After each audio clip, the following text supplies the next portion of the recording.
Hello everyone, welcome back to my live stream. Hope everyone had a fantastic week. And I'm going to turn my microphone down because I just realized my gain is low-key pretty high somehow for some reason. Don't know how that happened, but that should be about normal. There we go. Hey Godzilla, it's good to see you, buddy. How you been? Hope you had a good week. Hope you all had a good week. I'm very excited to jump into tonight's stream. Tonight's stream will likely be pretty quick, I imagine. Tonight we are just focusing on Celestine's bodyguards, the Gemini Superior. Good, I'm glad to hear you're doing good, Godzilla.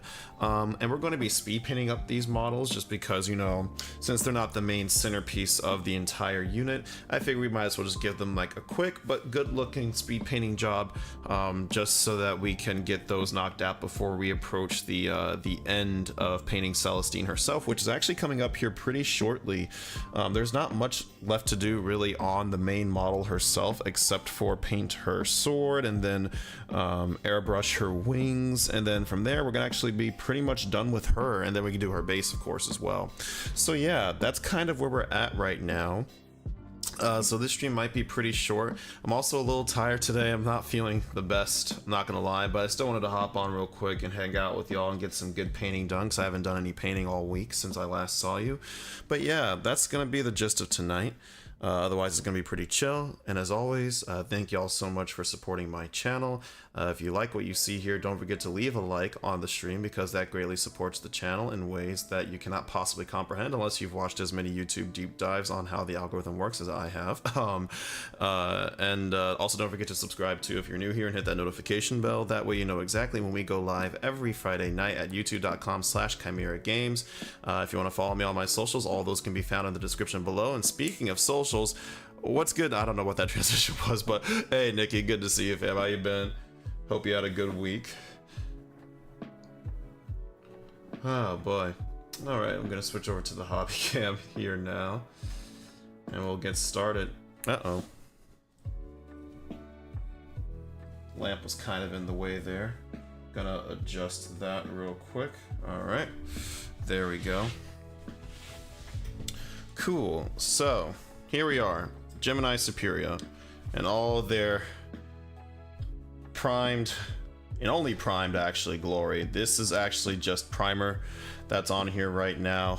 Black Vallejo primer with black, or with black Vallejo primer with white Vallejo primer right on top of it.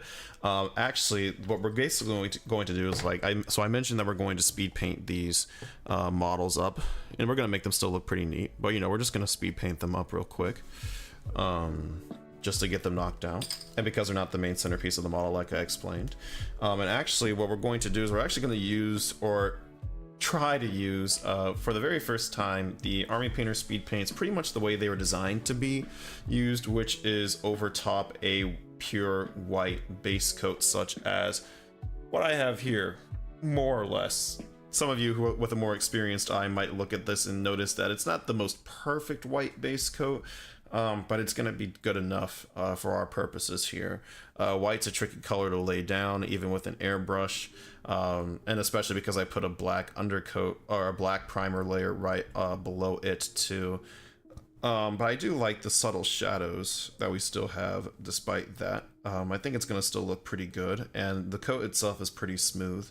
And the little speckling here and there is actually going to provide some really nice texture, I think, to the armor as well. But yeah, we're going to use the speed paints as suggested by Army Painter themselves by putting them right on top of a pure white base coat. And hopefully this won't take too long to do tonight. I do need glittering loot after all, because I just realized I'm going to do gold on their shoulders, so let me pull that to the side too. Nikki, Godzilla, did y'all been up to much? I'm guessing because y'all seem to have been pretty busy, at least on your Instagrams lately, but y'all been up to much painting this week at all?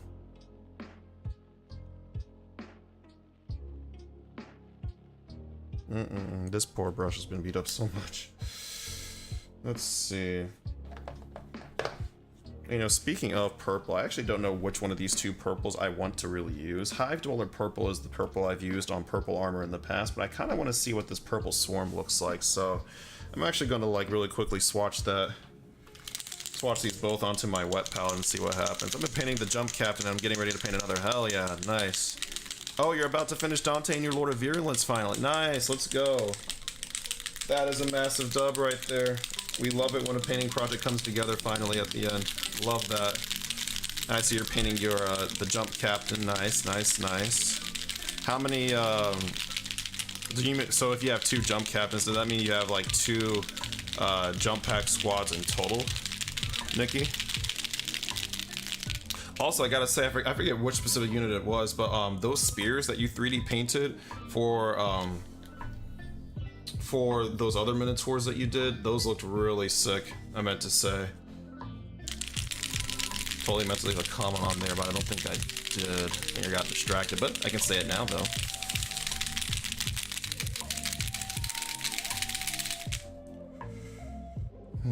Okay. So, bring the wet palette more into view so we can see this, so we can check this out.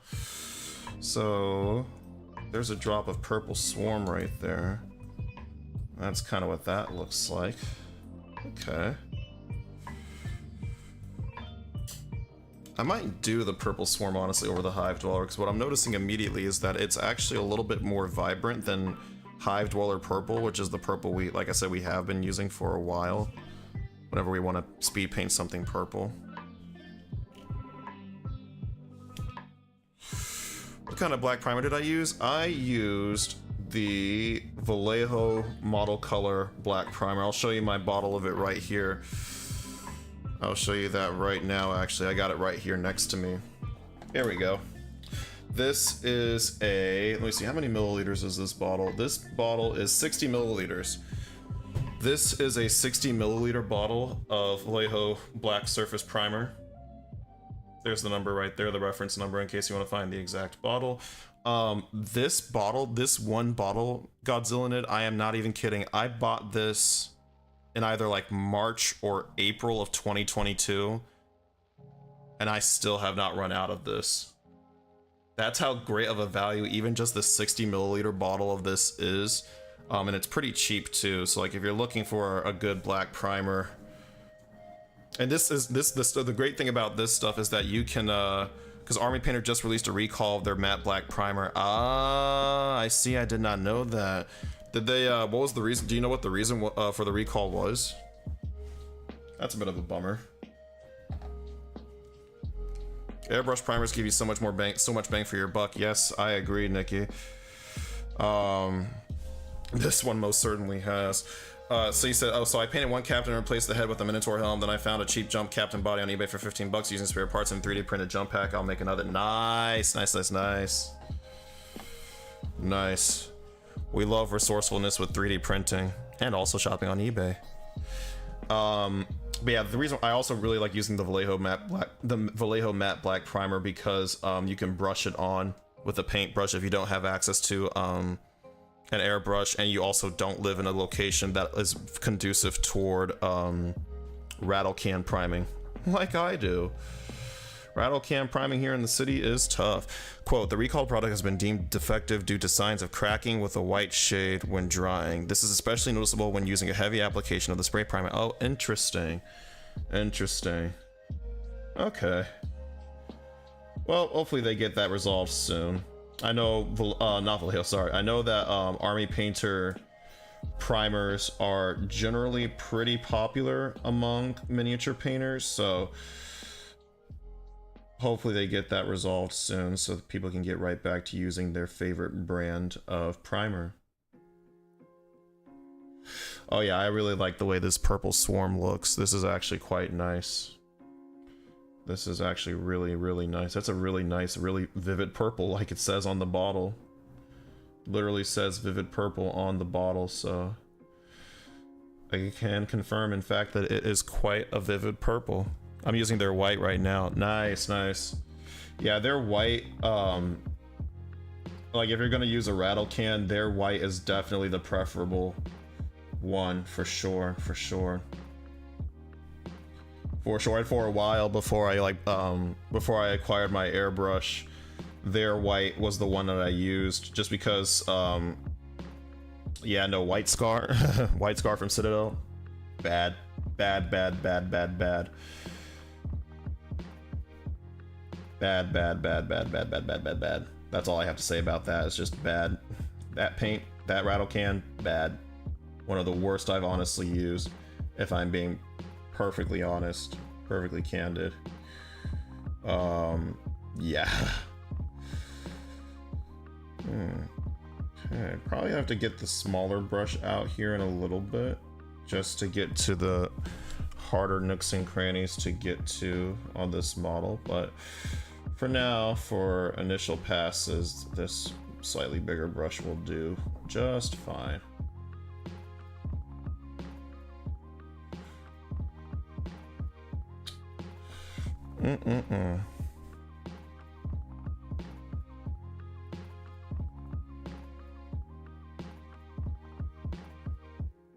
Speaking of Army Painter, did y'all see their announcement for their new paint line, the War Paint Fanatic range? I'm honestly really excited about that. If the initial impressions of that are anything to go by, I think that paint line's gonna like kick ass. I think that's gonna be such a great paint line upon release, as long as nothing in it is defective. And it's honestly really great to see like Army Painter like innovating in this way, and also like just constantly seeking to improve, especially like, you know, when they've misstepped in the past. You know, I've always admired them for that. You know, I get that their paints are not everyone's cup of tea, but I can at the very least appreciate a brand whose like team is so dedicated to like improving. Anything that matches Citadel quality in a dropper bottle will win me over. Exactly. Yeah, no, literally, because like I love the quality of Citadel paints. I hate the way that they're priced. I also hate the way that they come in pots, not bottles. So if they are literally trying to like just include that same quality, at least that same quality, just in a more convenient like vessel, then that's gonna be it for me. I'm gonna be like, yep, Army Painter metallics are the best metallics I've ever used. Yeah, I really like their metallics. Their metallic like gunmetal color is actually one of my favorites. I really like their metallic paints. All right, we're gonna pivot away real quick from doing all the purpley bits on the model to now doing all the whitish bits on the model, just because I want to get these laid down before we go any further with our very dark, very vivid purple. So first, dropped my cap. First, we're gonna start off with the Holy White, which we've used before on our Celestines. What the hell? What did I just knock over? Oh, I just knocked over my notepad. Okay, we're fine. Whew, I got scared for a second there. Yeah, Holy White for the cloth. And then we're gonna use Pallid Bone for the scrolls too. So yeah, let's see here. All right, we're gonna apply this very generously. Nice. And see, on top of a pure white base coat, I can actually kind of see for the first time exactly how Holy White is supposed to really be like used, and how it's supposed to like apply to a model. I'm like, oh, okay, I get it now.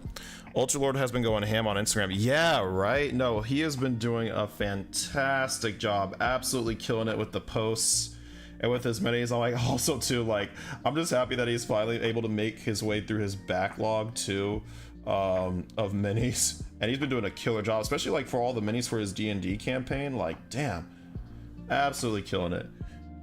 Hope he joins tonight, because I want to give him a special shout out while he is here. And also take a look at everyone's work, honestly, because it's been a while, I feel like, since we've last took a peek-sees at all of our work-sees together here on stream. So I definitely want to maybe do that too in a little bit, but I'll wait for Ultralord to pull up, because I think he told me he was gonna be on. So, and if not, we'll proceed without him and take a look at all of our awesome work, including his. Still give him a shout out either way. Yeah, we'll do that in just a little bit. We'll do that when we need like a little big break from painting. I haven't posted in 17 days. Godzilla Ned, you know what? That's all right, King. Like, look, I know the Instagram algorithm is very punishing toward people who do not post literally every day, because Meta are a bunch of greedy gremlins when it comes to this sort of thing. But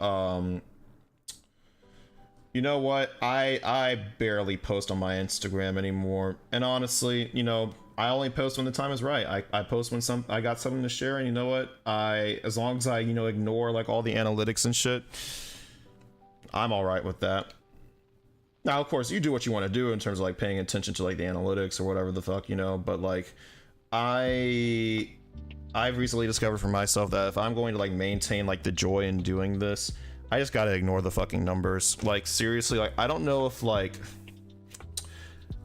we were ever fully like not that YouTube itself is a natural phenomenon, but I don't know if we were ever fully intended to like have like that much like data about like about like all of our like creations and shit, like so easily accessible. Like I don't know, something about it is like something in me has been like really interrogating like the usefulness of having that much information available to me, even as like someone who wants to be a full-time content creator. I'm just like, how useful are these analytics really to me, especially if there's something that could on a personal level cause me to stop dead in my tracks when it comes to like my work and shit, right?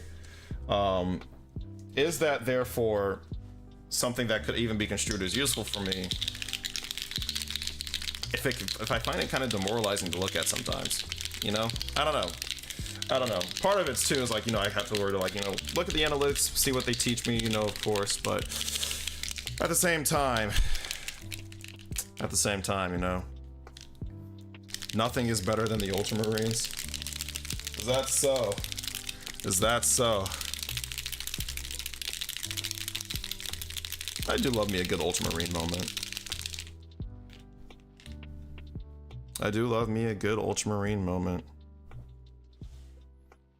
In fact, I just on my TikTok the other day, I made this one meme using this scene from a template made from this one scene in the Diary of a Wimpy Kid movie, the first one, where they're like auditioning for the school musical, and it's like the scene where they're all singing Total Eclipse of the Heart, and basically the way the meme format goes is like you got like someone trying to choose from a bunch of different options, and it's like a bunch of them are like pretty crap until you find the one that's like good, and it's like a bunch of like the failed auditions from that scene until you get like Greg himself, and he gets up and does like a total like killer job singing the song.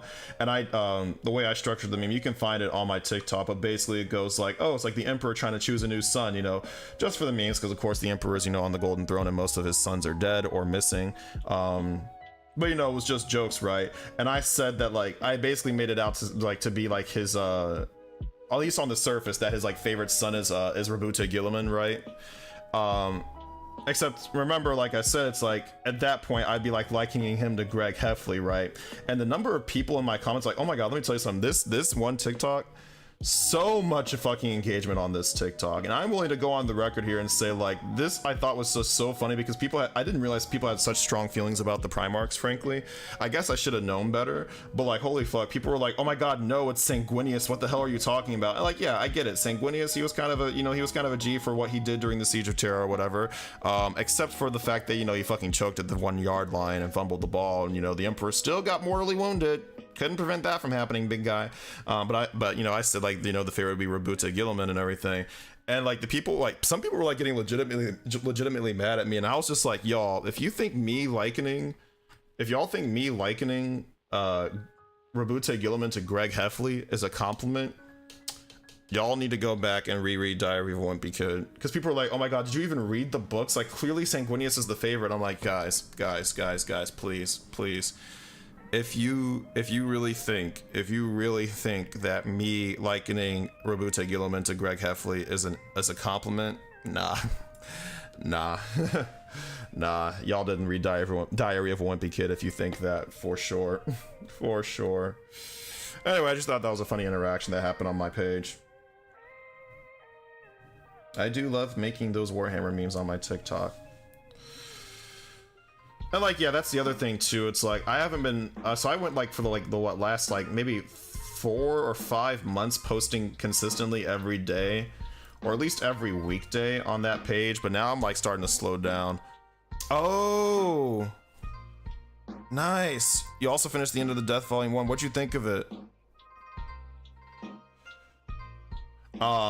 Yeah, I've been like slowing down my posting on there too, just because like it got to the point where like, again, it just stopped being fun because I was just trying to like shoehorn in content, just to like, you know, for the sake of quote unquote remaining consistent. But at the same time, it's like, yeah, I was consistent in terms of volume, but quality was like all over the place. I was like, you know what, we're just gonna slow shit down and we're just gonna, you know, post our silly little memes when the inspiration actually strikes us, as opposed to like just trying to appease the algorithm, you know. I am learning day by day that trying to create like for the sake of the algorithm, trying to create algorithmically just kind of sucks. It really saps the fun out of it, you know. Really saps the fun out of it, I gotta say. And I want this to continue to be fun because it is fun for me. Love hanging out with y'all, love chatting with y'all, and I love painting with y'all, you know. It was good. That's good. That's good. That's good. I need to get my ass in gear and like start making my way through the mainline Horus Heresy novels again. I finished the first two. I need to go get volume 3. But I got distracted. I got distracted reading Chainsaw Man, and then I got distracted reading a couple other books. I was reading Andy Weir's, the author of The Martian. I was reading his book Hail Mary, his most recent one. I quite like it. I love the way he writes. I love the way Andy Weir writes. He's a good author. Very cinematic author too, I gotta say. I can see why his books translate so well into movies. You listened to Hail Mary, Nikki?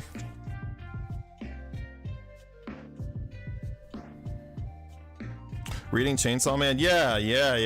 I started reading the manga because I was like, you know what? I can't wait for the rest of it to be animated. I want to see what happens next. I finished the first arc. I finished the public safety arc. I just need to. I'm starting now the second arc. So like, you know, chapter like 100 or so is where I'm at right now. Yep, 10 out of 10. Nice. Yeah. I still need to finish like the last few chapters of it, but like so far, though, the ride I've been on, the ride he has taken me on, Mr. Weir, 10 out of 10. I agree. I fully agree with such sentiments. It's a great book. I hope they make that. I hope they adapt that one into a movie. That one definitely deserves a movie adaptation for sure.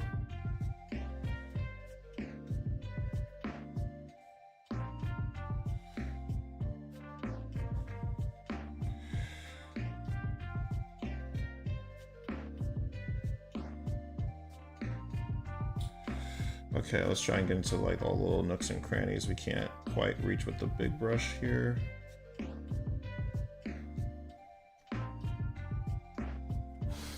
Chainsaw Man is so insane. Yeah, especially with the way the first arc ended. Oh my god.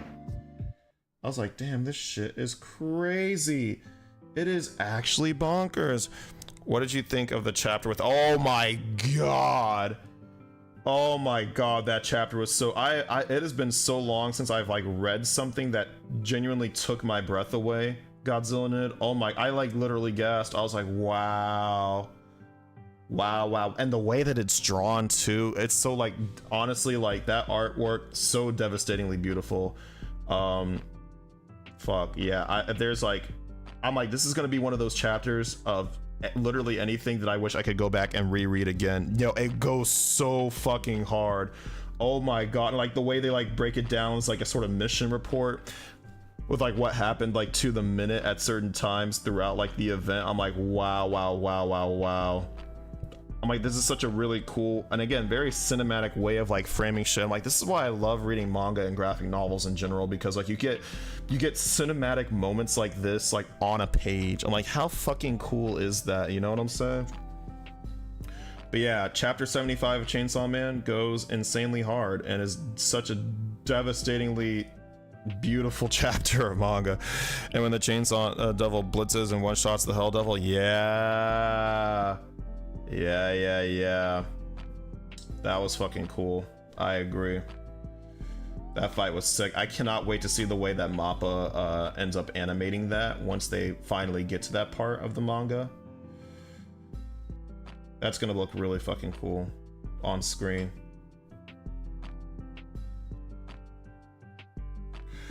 Like I said, it's already such a cinematic moment, so I'm sure it'll lend itself over to a screen translation very, very well. Or at least that's the hope.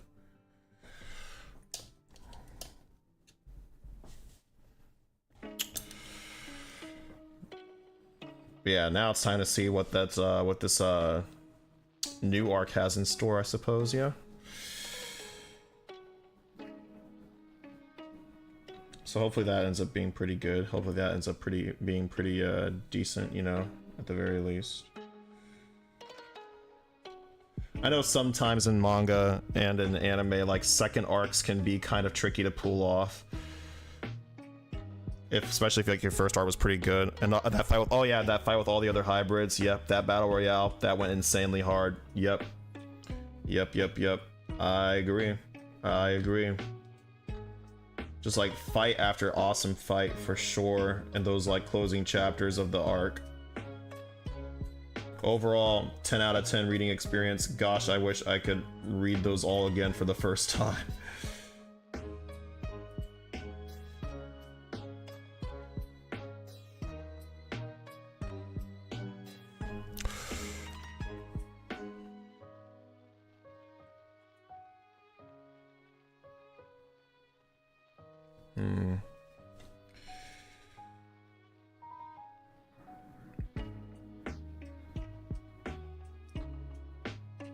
There we go. I really like this purple.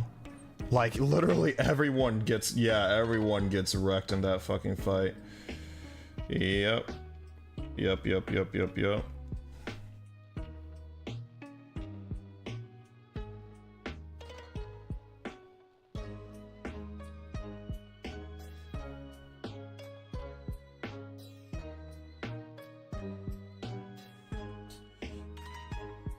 Let's see. Hey, Ultra Lord, what's good?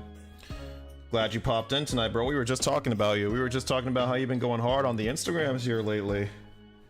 Going hard in the paint. Doing some awesome work, which we are going to take a look at later on. So stick around so we can get you your shout out in there too. For sure. How you been, man? How was your week?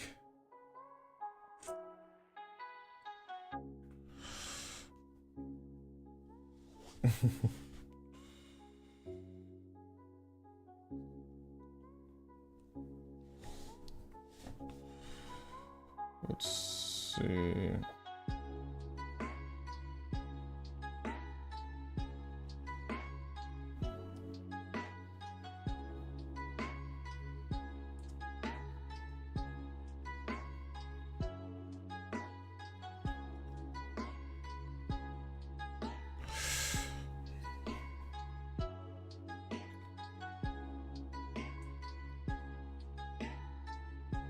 Let's see.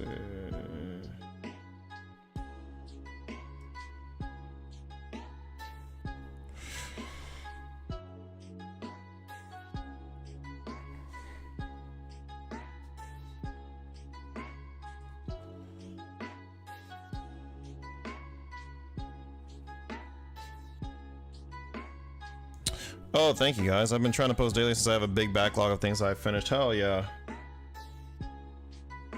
That's what I'm talking about. And you're doing a great job, man. Keep it up. Keep it the fuck up.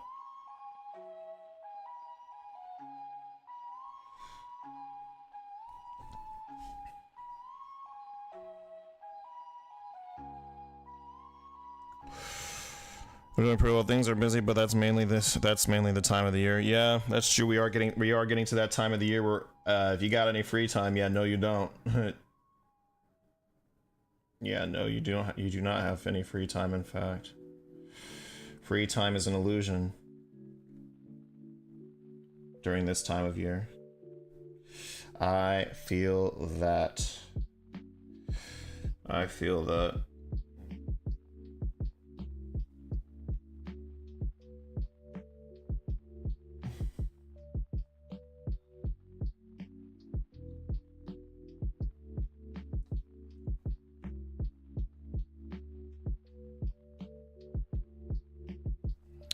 Also, Ultra Lord, have you read Chainsaw Man? Says Godzilla did.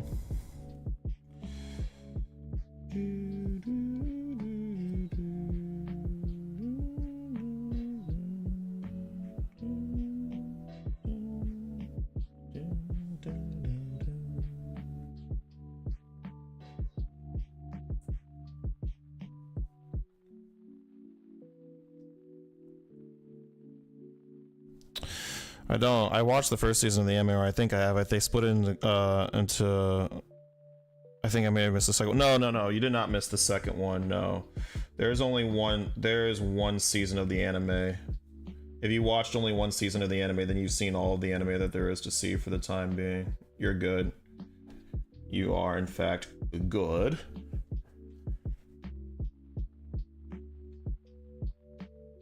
Uh-oh. As predicted, we got hella purple paint on the inside of our cloak here.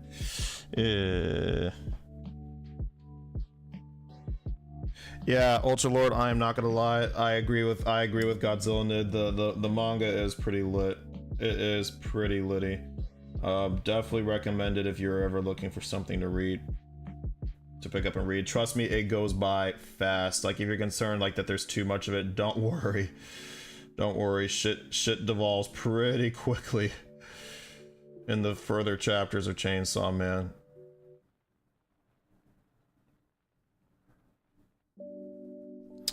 The only reason why I read it as slowly as I did, which was over the course of a couple of weeks, is because like I would just go to the bookstore to get the physical volumes, because I read the physical copies just because I have a hard time reading shit on my computer screen and retaining it. So I'd much prefer like having like a paper copy, a physical copy of the manga. Also too, I'm trying to rebuild my manga collection too, so there's that as well. But yeah, definitely recommend the Chainsaw Man manga. Yeah, see, yeah, you get me, Godzilla, you get me. Hold on, let me just miss this alert on my computer real quick.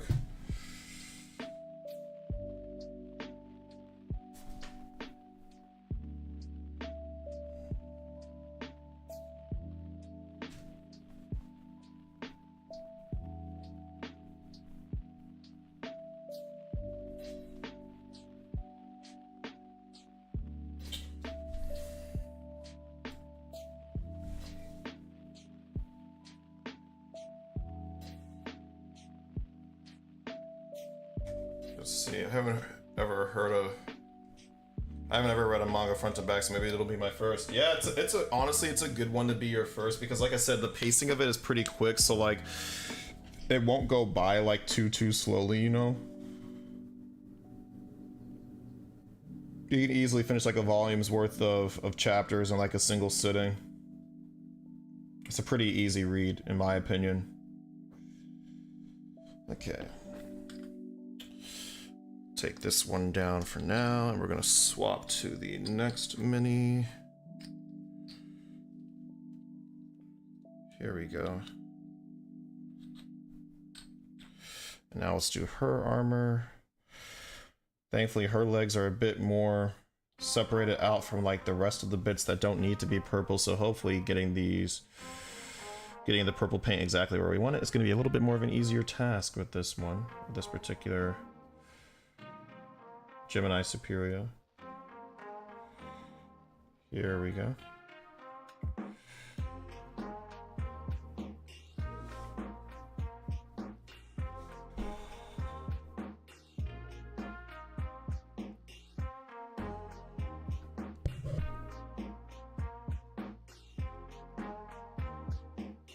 Nice, nice, nice.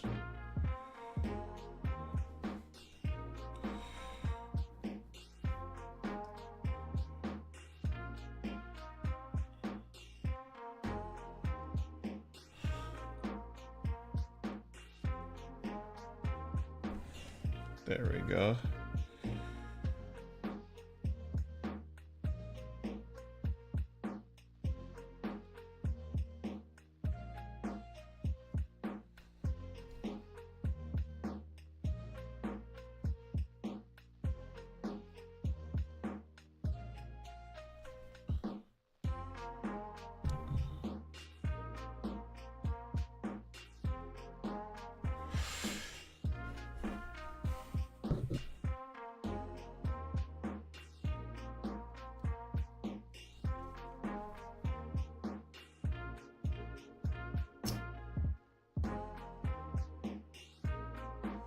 That's the thing that always gets me about Sisters models, is that they're so deceptively intricate despite their small size. Volume 12 and 13 are out right now, and Volume 14 is coming out February next year.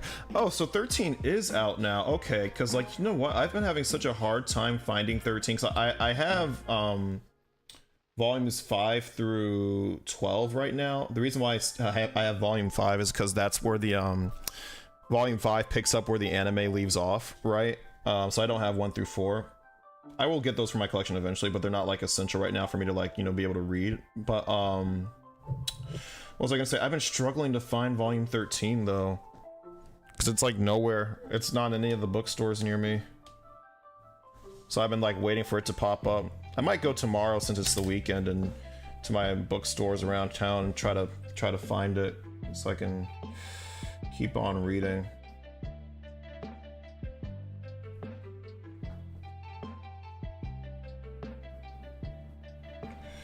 There we go.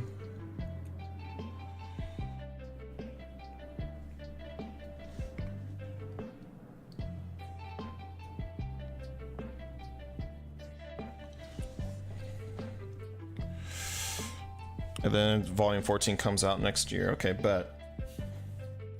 That's good to know. Good to know that I'm not super far behind with what's been published physically, at least. First, I was getting a little worried that I might be, but it doesn't seem to be the case that I am or anything like that, so that's good. Mm-hmm.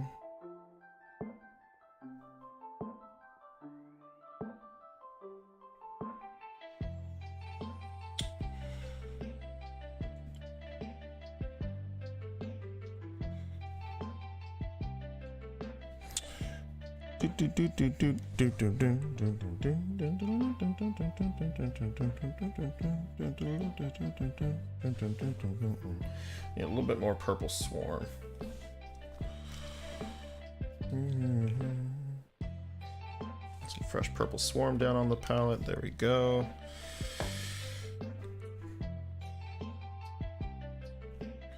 Nice, nice, nice.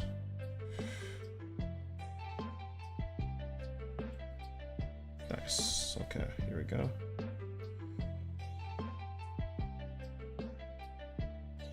I just love the way this shit like just seeks out the crevices immediately, and the definition it provides. Also, the anime leaves off halfway through volume 5. Yeah, halfway through volume 5. That's it. Correct. Couple of the chapters in volume 5 that did get animated, that is true. I think chapter 39, if I remember correctly, is where you want to pick up from after watching the anime, if you want to find out what happens next. But feel free to fact check me on that if I'm wrong, so I very well might be. Hold on.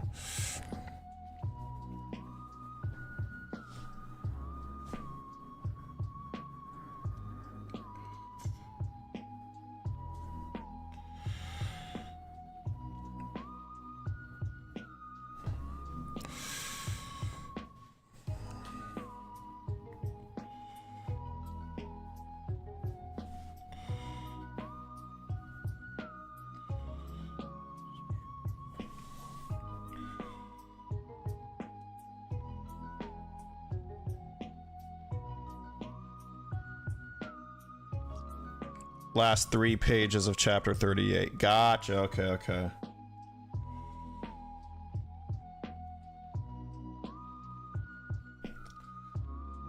And then I gotta get into Jujutsu Kaisen finally.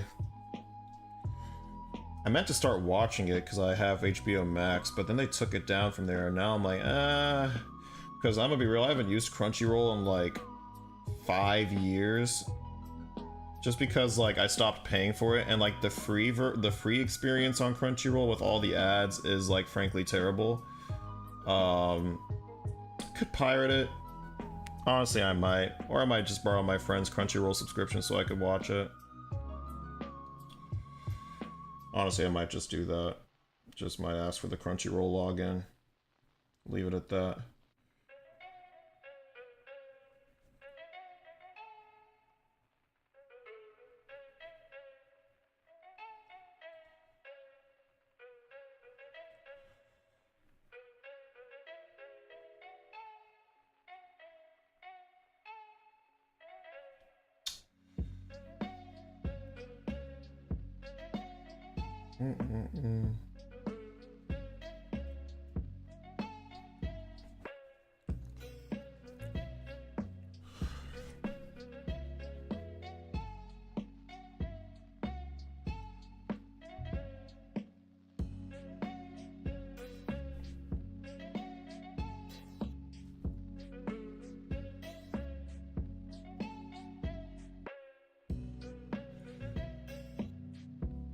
If you want to sail the high seas, Emilu's got some good places. Alright, bet. That's good to know. That is good to know.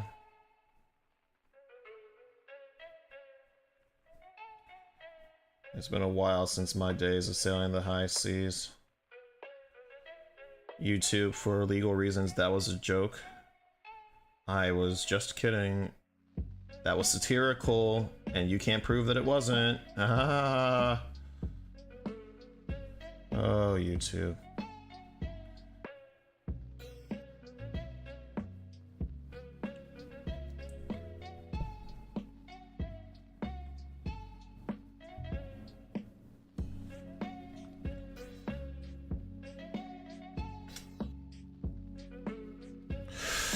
Did you see the Makima versus Gojo death battle? I did. I watched that the other night, and I was like, honestly, fair dues, fair dues. Like I alluded to, I haven't really seen Jujutsu Kaisen, but like when they broke down like his power set, I was like, oh yeah, no, she's not beating this. Spoiler alert: Gojo does defeat Makima in the death battle. For those of you who haven't seen it yet, sorry if I spoiled that for you. But yeah, no, I was just like, when they broke it down, I was like, there's no fucking way. There is no fucking way that even Makima, because at first I was like, oh, like she could maybe just like try to control him and then like, you know, use his own powers against him. But like, nope, because there's actually no way. Because remember, for her powers to work, she has to like not see. She has to see you as like being beneath her in order for her to be able to control you. And I'm like, there's no way she'd see Gojo as that. And so once I like figured that out, I was like, oh yeah, no, it's GG. Gojo versus Omni-Man is maybe the only fair fight for those two. Yeah. And even then, I feel like it'd be a very much an uphill battle for Omni-Man. For sure. Speaking of Omni-Man, I gotta look into getting Mortal Kombat 1. Especially because like him and Homelander are characters. They're DLC characters. I know people are pretty mad about the fact that like they're like two Superman archetype DLC characters for Mortal Kombat 1. And like, look, I get that, but like honestly, I'm happy that two characters from like two of my recent favorite pieces of like of TV are honestly is honestly pretty lit. Like, yeah, they're basically the same archetype, but frankly, I do not care.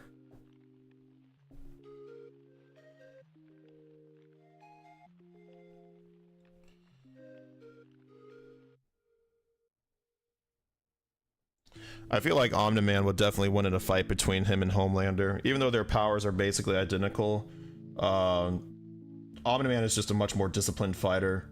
And I feel like that alone, and he's also a lot more ruthless too. Like, yeah, Homelander himself is pretty ruthless, but like Omni-Man is like ruthless, because that's literally the whole point of being a Viltrumite, right? I feel like Homelander's humanity, what shred of it he has left at this point, would be his ultimate downfall in a fight against Omni-Man. That, and also, like I said, Omni-Man's just the more disciplined fighter between the two of them, I feel like, and that would probably carry him to victory if nothing else. Even though their powers are pretty much identical, one for one. Death Battle was so one-sided. Oh, did they actually do that video? I did not see that. But yeah, I can imagine it being pretty one-sided. I can imagine it being pretty one-sided. I know what I'm gonna watch after I log off for the night. I'm gonna go and watch that for sure. Check that out, even though it's probably gonna be a beatdown. Less of a fight, more of a beatdown. For being real. For being for real. Yeah. But yeah, because of going back to your point though, Godzilla, about Infinity, yeah, it's like with Gojo's like infinite ability, it's like, yeah, no, there's just no way, because like I just don't see a way for like someone like even like Omni-Man to like break past that. 20 million times stronger? Damn. Damn. I mean, I guess if you think about that I guess that does make sense because of the fact that he literally was able to fly through the atmosphere of an entire planet, and just by doing that alone, fucking ripped it apart.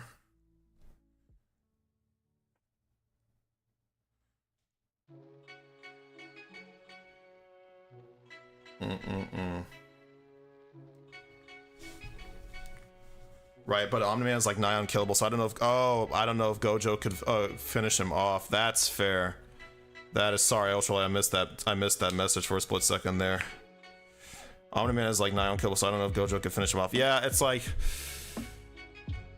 yeah, that's true. It's like, does Gojo have like the stamina to like outlast like him? Because Omni-Man could put him, I feel like, on a pretty much like on the back foot for most of the fight. And it's like, would he have an opening to cast like Hollow Purple, for example? Here I am talking about Gojo as if I've actually watched Jujutsu Kaisen. I just know what all of his powers are, or most of his powers are. I know about Hollow Purple. That shit's nasty as fuck. It's like, but would he have the opening necessary to cast that? Yeah, that's a fair question to ask, I think. But he's also like so broken that literally like the power scaling of the universe, or of like the universe around him, had to like scale up to like, you know, meet him where he was at, to like adjust for his existence. So like, I don't know, that's pretty busted to me.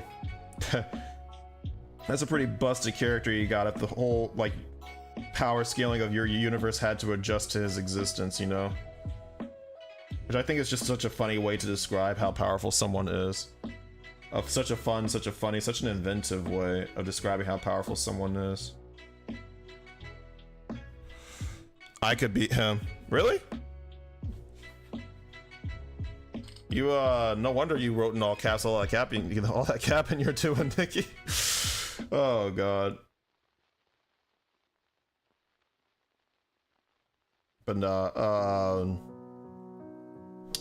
I would posit that, you could probably beat them, and you could probably beat them. Yeah, Gojo, Omni-Man, ain't got nothing on you. I believe you. I believe you. I believe in you, most importantly. And the power of belief, the power of friendship, is stronger than anything. Or at least that's what Kingdom Hearts taught us. Oh my gosh. Now here's a question though. The question is, which army in Warhammer 40k would Gojo play if he played Warhammer 40k? Personally, I feel like he would play Grey Knight. I feel like he would play Grey Knights, or he'd play, no, actually, I mean, the obvious pick actually is, the more obvious pick I think is Thousand Suns. I feel like he'd be a Thousand Suns player. Actually, Gojo would be a Thousand Suns player. Yeah, I can see both of those being true. Actually, now that I think about it.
Let's see here.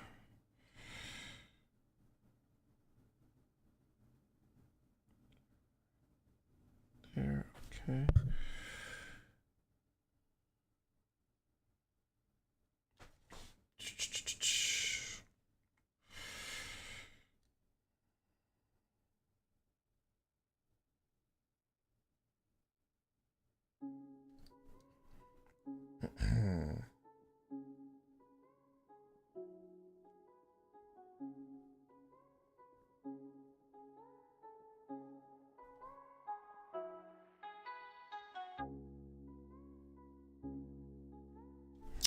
There we go.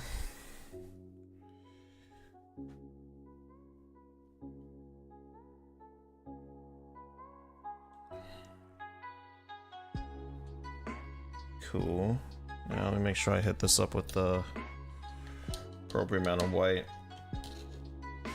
I do see we've made several errors here with regard to, like, you know, putting down the purple in areas where we do not want it to be, but that's okay. I actually know exactly how we can go back and fix those later. Because when I did my little speed painting side projects a few weeks ago,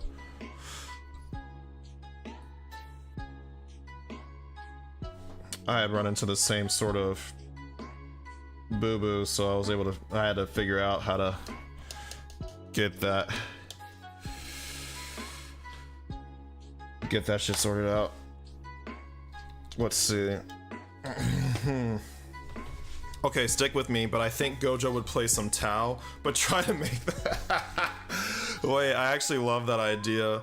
Or some other goofy army list for any army, and then he'd still win every game. Honestly, I see the vision there. I honestly see that vision, and I agree with you. I agree with you, Chief. Speaking of vision, you, my lovely talented painter friends, have a ton of it. And I want to, very quickly, take a look at everyone's fantastic work while we have a minute here.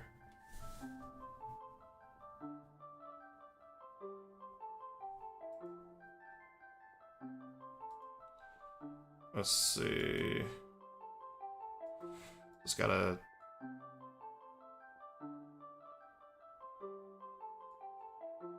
Let's see.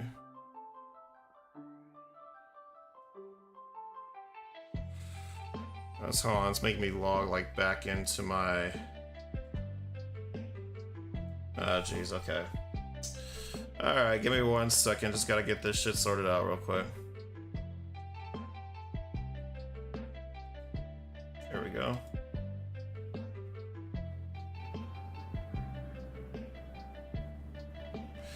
Perfect.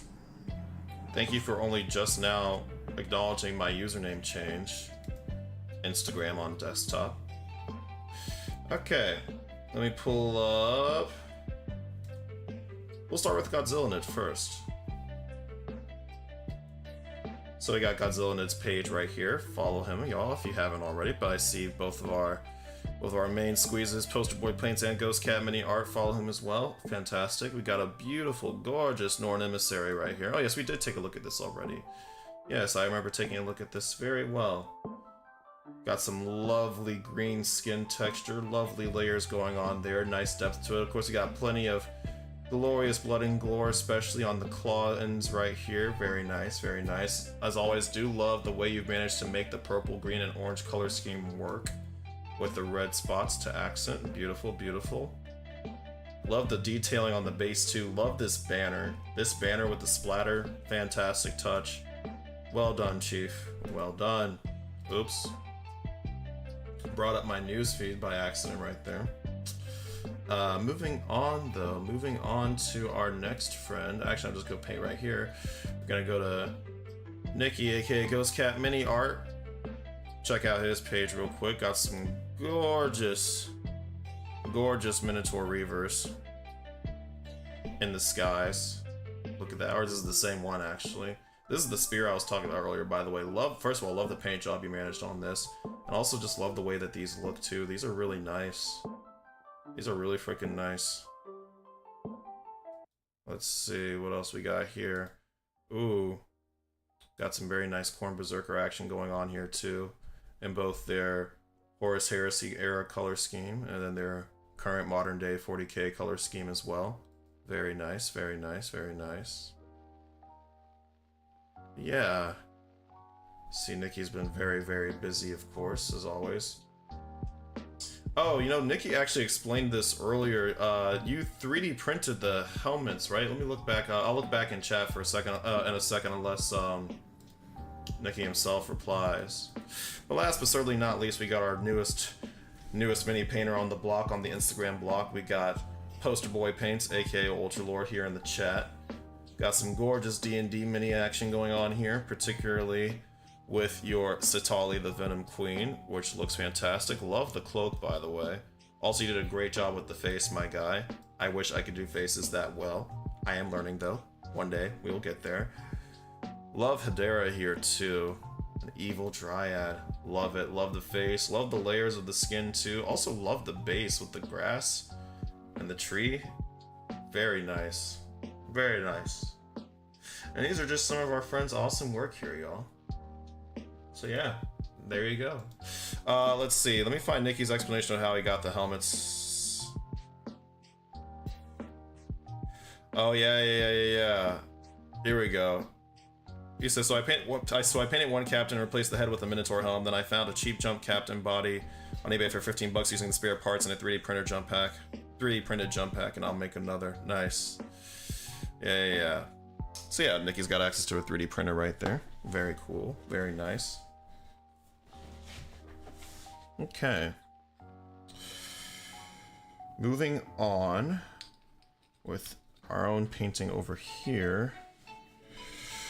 Gotta try and get a couple more nooks and crannies. Crannies and nooks.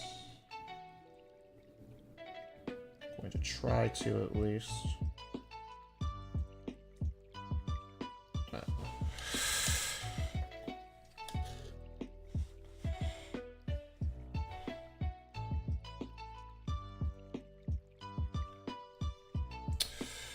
Made a small itty bitty mistake right there. Gonna just erase that real fast.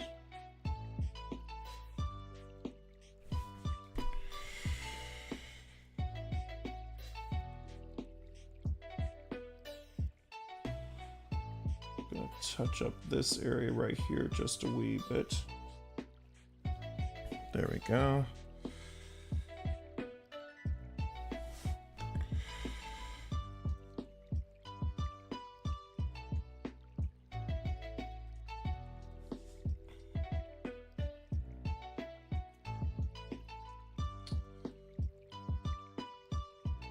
Nice.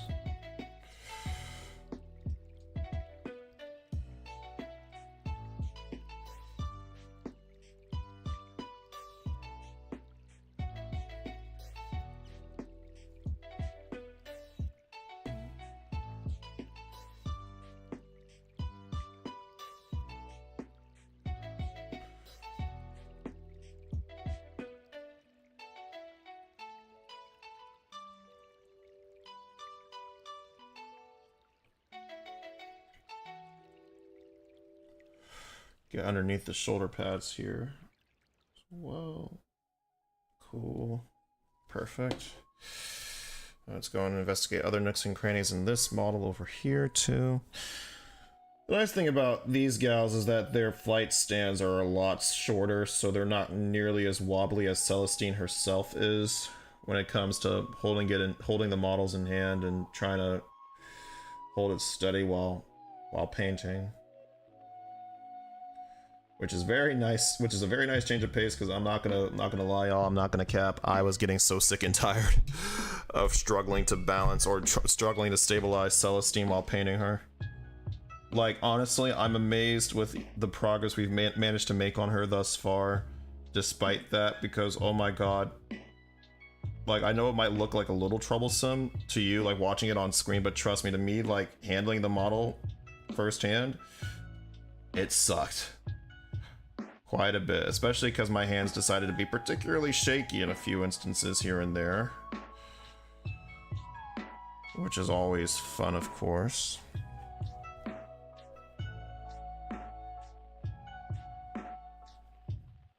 We've all been there though when our hands just decide not to cooperate with us on a particular day.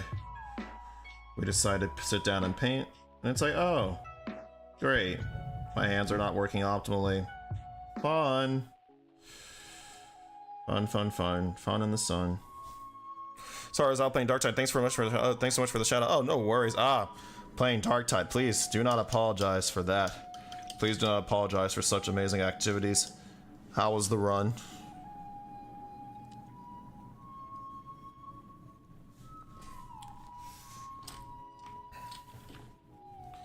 Alright, where is my Talos Bronze? I need Talos Bronze, Talos Bronze. Here we go.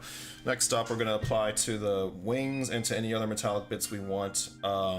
Some Talos Bronze, which I don't think I've used this metallic paint yet, this metallic speed paint yet. So I'm excited to see how this turns out. And the helms I print, but the STLs from Red Warden Miniatures, who also sells prints of them. Nice! Maelstrom.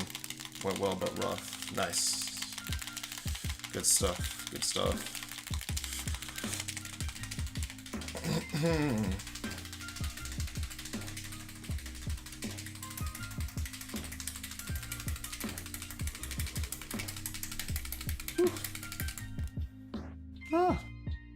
There's a spider on my windowsill. Hey, guy.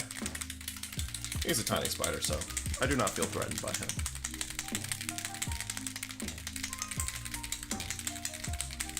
Conversely, I saw like the biggest fuck you spider. Moreover, as I was climbing out of the shower the other night, I was like, oh my god, I am going to die. Like, most tinier bugs I can deal with, but like other larger ones just make me feel like I'm gonna perish on the spot whenever I catch sight of them. So like, I am generally very much insect and arachnid averse.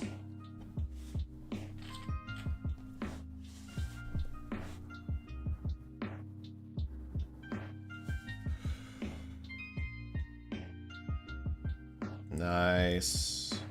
Oh, that's such a gorgeous color. I love this color. Yeah, this is my first time using it, so I haven't seen what it looks like yet. But I really like it. This is nice. This is very nice indeed.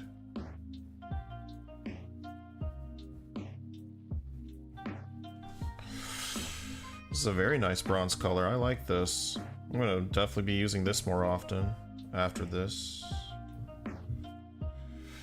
Ooh la la.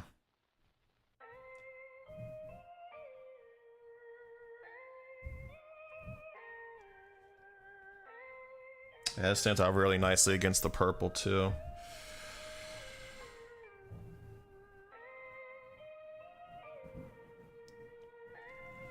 Mm-hmm.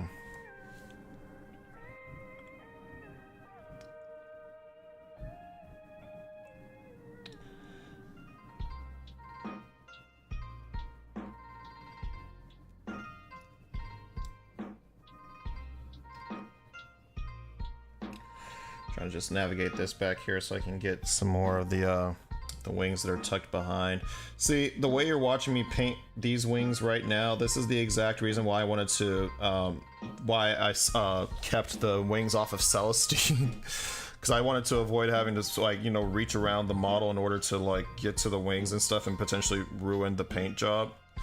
Of course, cool, I lost my printer in a house fire, but it was so clutch when I got 4 half-built rhinos. I'm partway through turning them into predators. I printed all the bits before the fire. Yeah. Oh yeah, I've been meaning to check in with you about that, man. How's like recovery been going with regard to that? I'm guessing you and your dad and your brother finished like all like the inventorying and like recovering of like, you know, and all the salvaging like a pretty decent while ago at this point, right? Because this is like before your semester started, we were talking about that.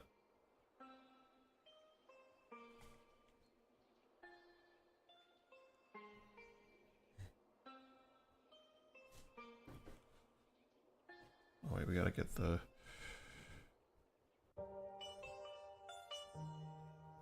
cross guard here.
Thanks, and yeah, we finished our inventory at the tail end of the summer. Nice.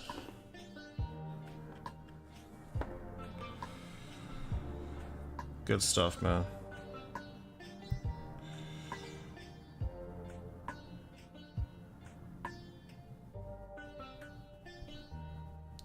Well, I'm glad that's been going well at the very least, man. And, you know, of course, as always, I'm glad that everyone just, like, got out of there safe, you know? That all of y'all, you and your family are alright, you know?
See here. There you go. Bada bing, bada boom. There we go.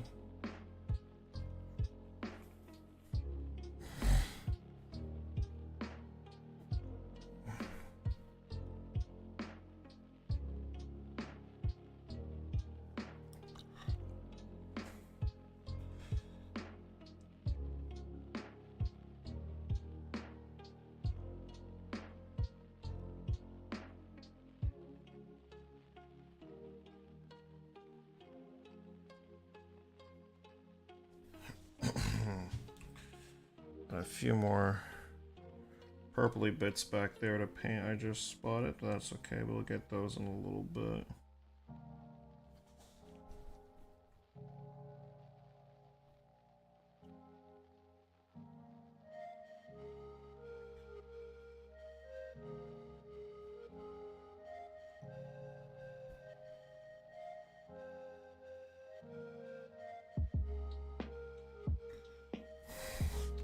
Insurance has been slow as fuck. They just got back to us about the contents claim, so the work on the house has been minimal. Ah, jeez. Oh, you gotta love fucking corporate bureaucracy, man. Shit. Well, hopefully things start moving relatively expeditiously for y'all's sake soon.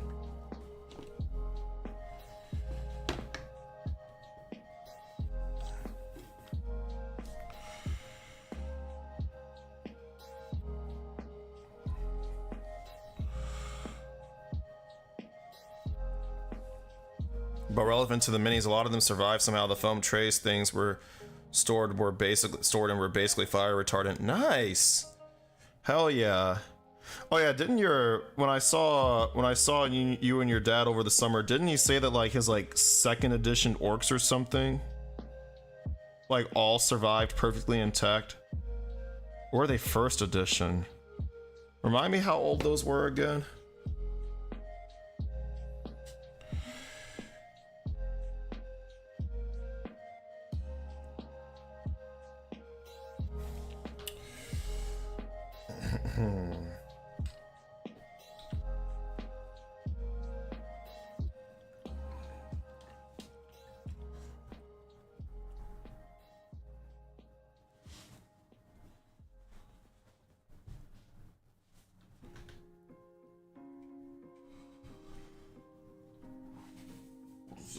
Yeah, they're Rogue Trader and second edition orcs. Yeah, wow. That's fantastic that those managed to survive. For sure. He hasn't played 40k in ages though. Ah, yeah, sure. So that's our vivid blue. This is our light blue. This is our dark purplish blue. I think I want magic blue. We'll combine that with our plasmatic. Oh shit. Whoopsie daisy. There we go. All right, we're gonna use these two paints, our magic blue and plasmatic bolt, on our energy swords here. I actually have refrained from posting certain minis because some of my stuff was in a display case and plenty of smoke got all over them. Ah, I see, I see. Is there like, have you deduced any way that you could like get those like cleaned off? Get the smoke off of them somehow? Does like using IPO help at all or no? Or cannot even that get it off?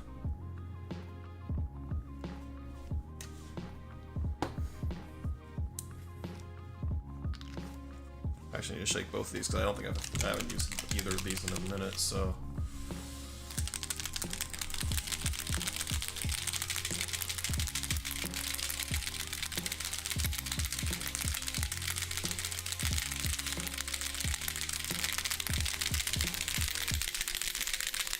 There we go. Cool. All right, pour out some magic blue. Cool, some magic blue over here. Some plasmatic bolt over here. Nice. I mean, you can strip them and start over if you want. The level of smoke is like an extra and sticky layer of known oil. Ah, I see, I see, I see. Gotcha, gotcha, gotcha.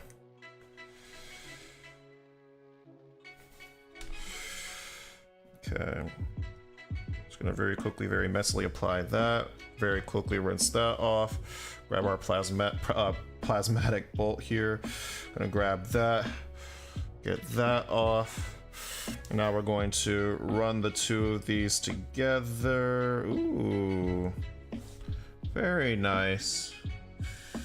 Get a sort of nice little blending action going on here. Nice, nice, nice.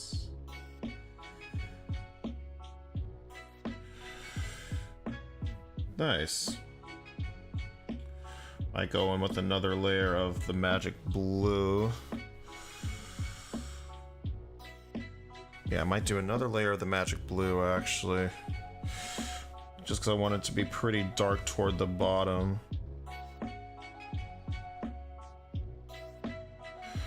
Nice. Well, that's pretty wet. I'm gonna try to blend that in very cautiously, very carefully.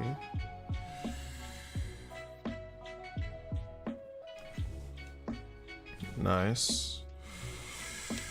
Maybe very quickly apply a little bit more Nuln oil too.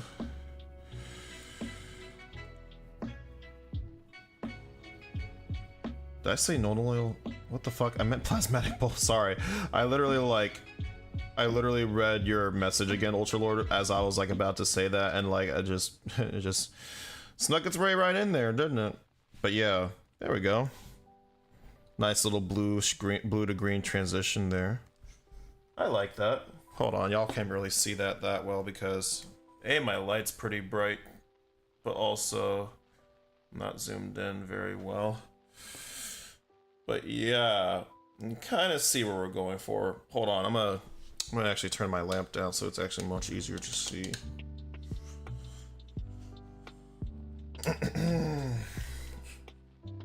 There we go. Not the smoothest of transitions, but still pretty smooth. Since these 2.0 speed paints dry much faster and also don't have like the same reactivation issue that the old ones did. Sorry, that sounded like I was talking about some sort of Eldritch Horror, so I saw the opportunity for a joke there. I have to work pretty quickly if I want to do anything like any sort of, you know, anything even remotely akin to like wet blending with these paints. Because they do be drying. They do be drying. Okay.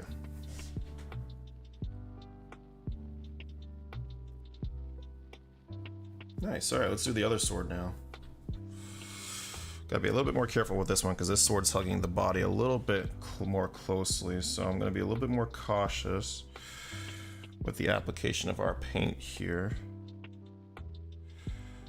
Boom. Okay, now we move very quickly into our plasmatic bolt while everything is still nice and shiny. And then we blend, blend, blend, blend, blend, blend, blend, blend, blend. Get the plasmatic bolt off of our paintbrush, I mean, not our paper towel.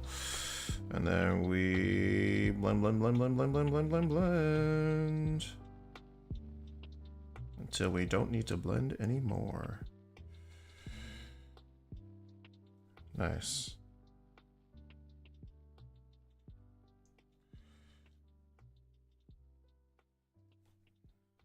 Nice. Oh yeah, see, that one turned out very nicely. That's exactly the way I wanted it to turn out before. The other one doesn't look too bad, but this is definitely much closer to what I had in mind for sure.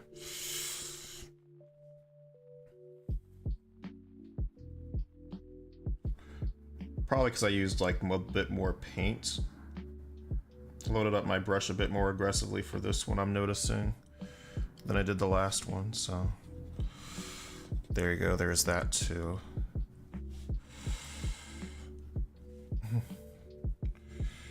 Part of me is wishing I had done Celestine's Ardent Blade in this way, but you know what? I welcome the challenge of doing it with just good old-fashioned acrylics anyway, so have at thee, I say, at this point.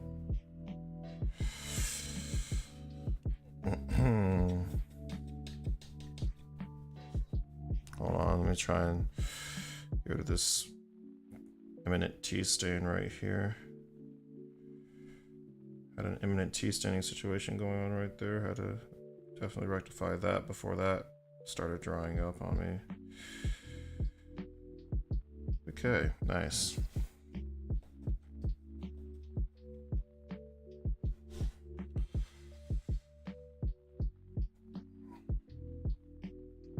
Okay.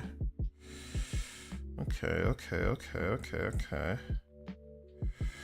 Let's take our teeny tiny brush right here while it is dry, and we are going to paint on the metallic details on the armor, or like the bronze details on the armor. Obviously the whole armor is technically metallic, but you all know what I mean. Using our metallic paints is what I'm talking about, of course. Ooh, these are running. That's okay though. Part of the advantage of doing this this bronze on top of this purple is that the two, because like, you know, the bronze is slightly reddish and the, you know, we're putting it on top of purple, any like sort of minor mistakes we might make with it are actually going to kind of hide themselves as the paint dries, which is very helpful for us. It's very helpful to us.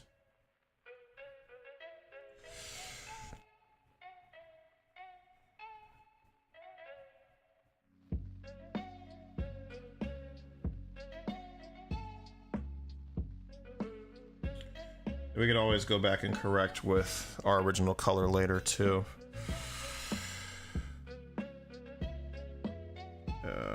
Okay, now that was just a blatant error right there, so I'm actually gonna try and... Uh-oh. Got a big old rogue drop of water on the brush. Hold on, let me just get my bigger brush to soak that up real quick.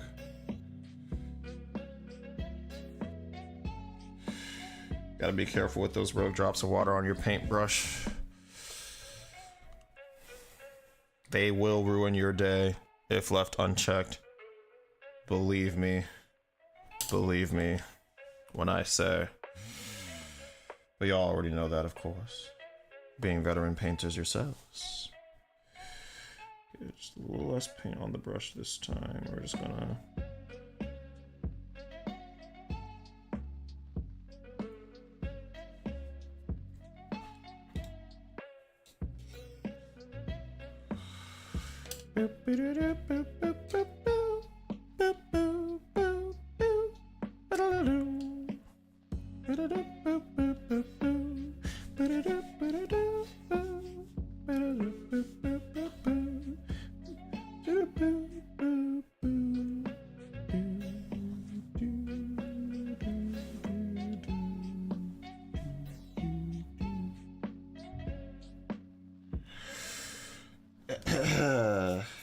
go.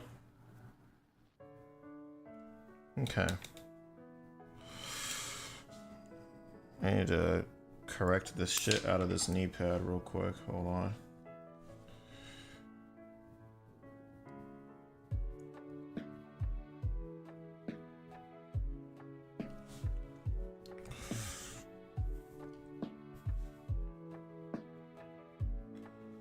I might just use some of this.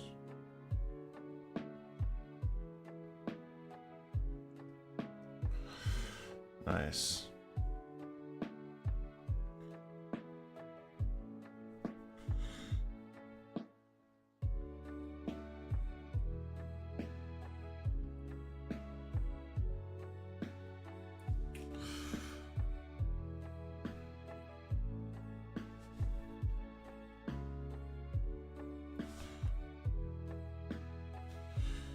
Let's see here. I'm trying to correct a little bit of this here.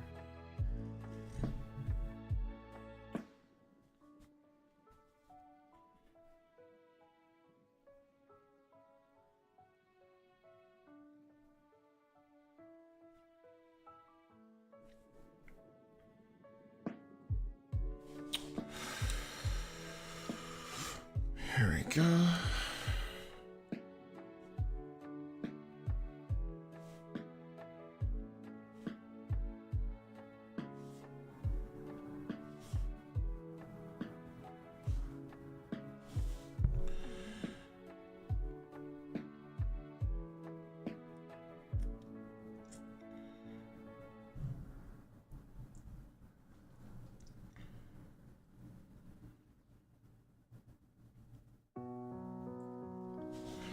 There we go.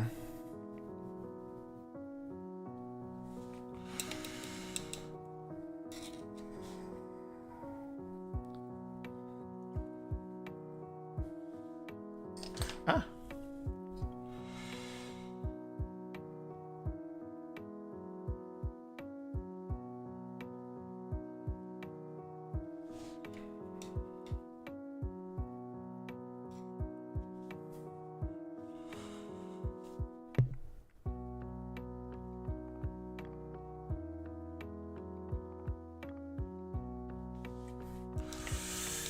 Here we go. Cool. Okay. Let's do more of the metal details on this sister now.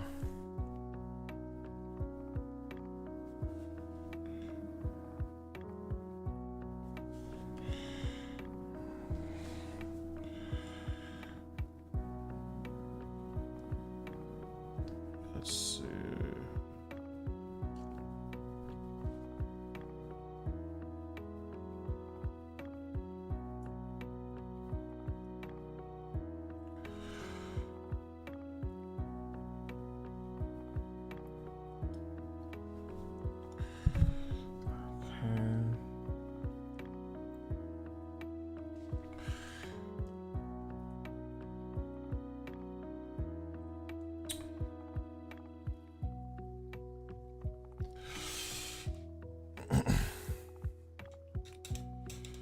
Okay.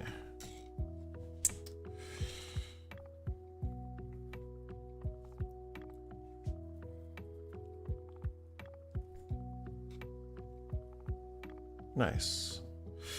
All right, before we move into, we're gonna go to the black next, but before we do that, I want to take a minute now to take our French Mirage Blue, which is basically a gray, as I've stated many times before.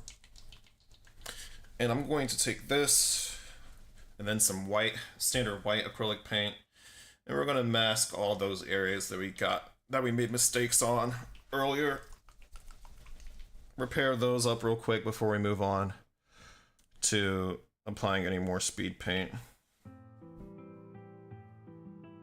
We are thankfully closing in on the portion of this process where we will no longer be making such mistakes and therefore will not have to worry about correcting them in the future again. So I'm going to take our triangle handle right here, And I'm going to find those areas on our models, and we're going to start masking those up real quick. Make sure we get this then down to a nice layerish consistency. That looks pretty good to me. Use our standard brush prep technique, of course, as always. I'm just going to start covering those up.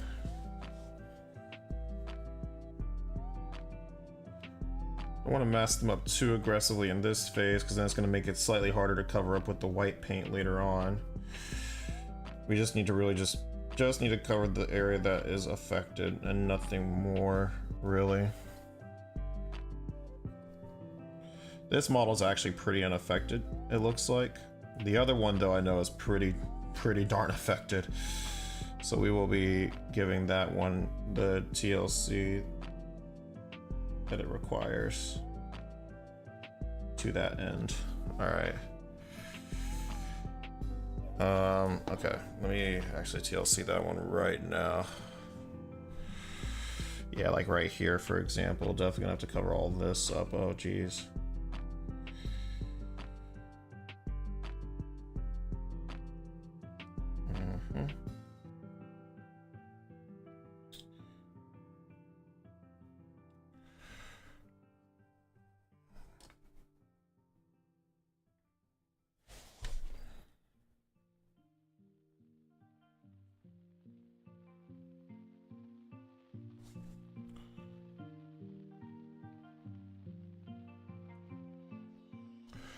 There we go.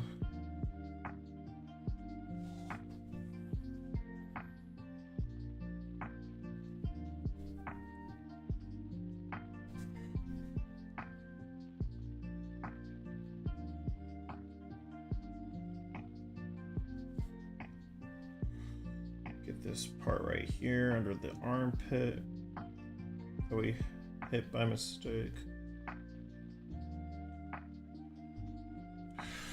Get that sleeve too. Okay. As I'm doing this, I'm realizing there are actually some areas that we need to go back and cover with Purple Swarm itself. So I might be doing another round of corrections here in like 2 seconds, but that's fine. That is fine. That is the process. This is the way.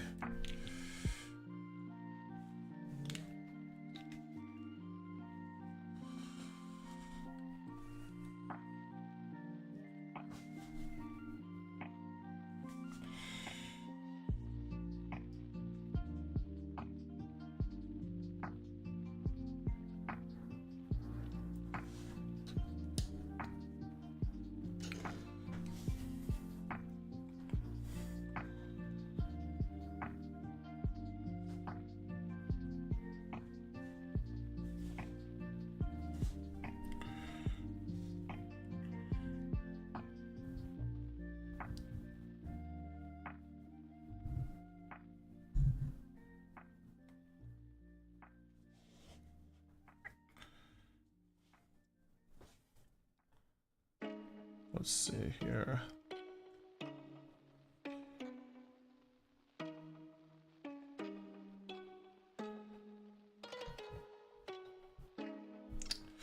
Uh-oh. Got some more paint on there again. Oopsie daisies.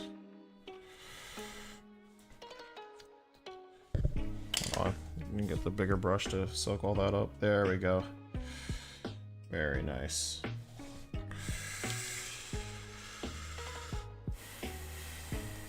Okay. What do we learn here, Christian? Load less paint on your brush when painting hard to reach areas. Of course.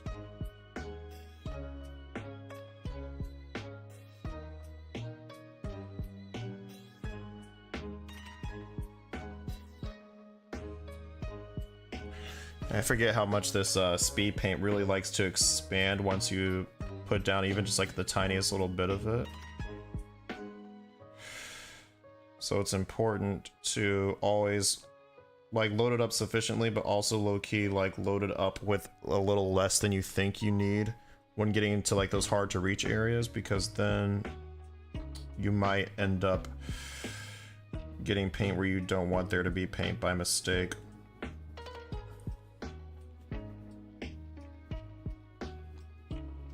Which, as you all have very plainly observed here tonight, is something you generally don't want to do.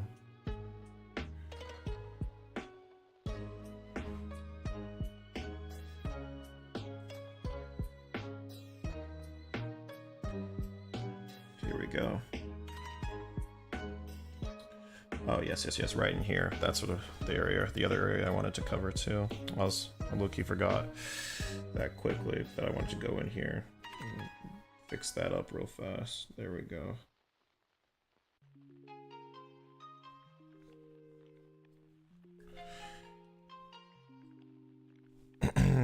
Always better to start small and work bigger. Absolutely.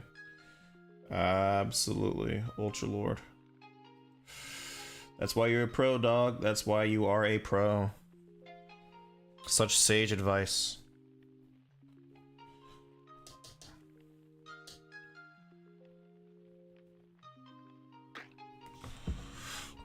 Okay.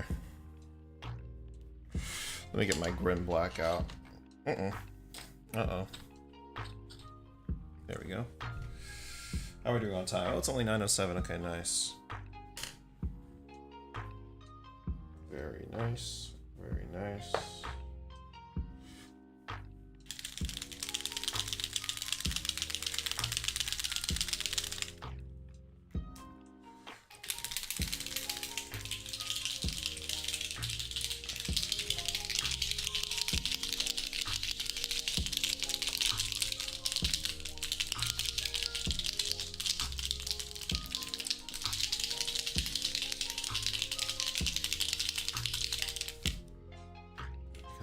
Good. You have to go down here with all the other neutral tones, Mr. Grim Black.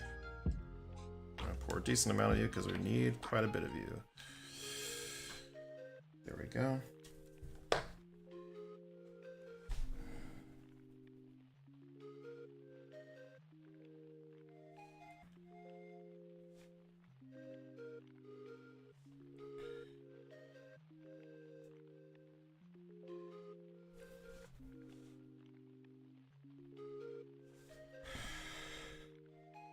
Get the bolt pistols covered first.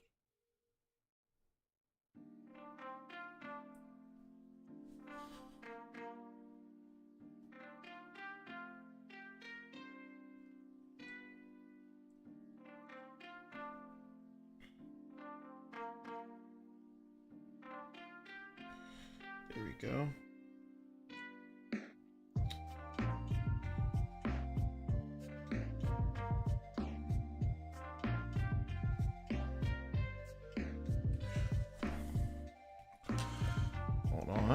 Notice I missed a little area right here.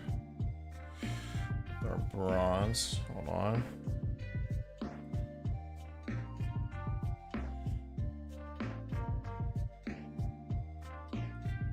These nooks and crannies right here. There we go. Yes, bolt pistol, that's where we were.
There we go.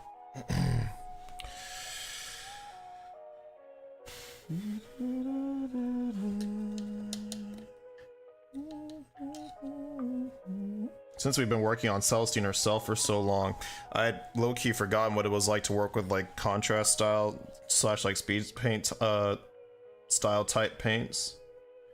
It is truly actually it's a very different experience.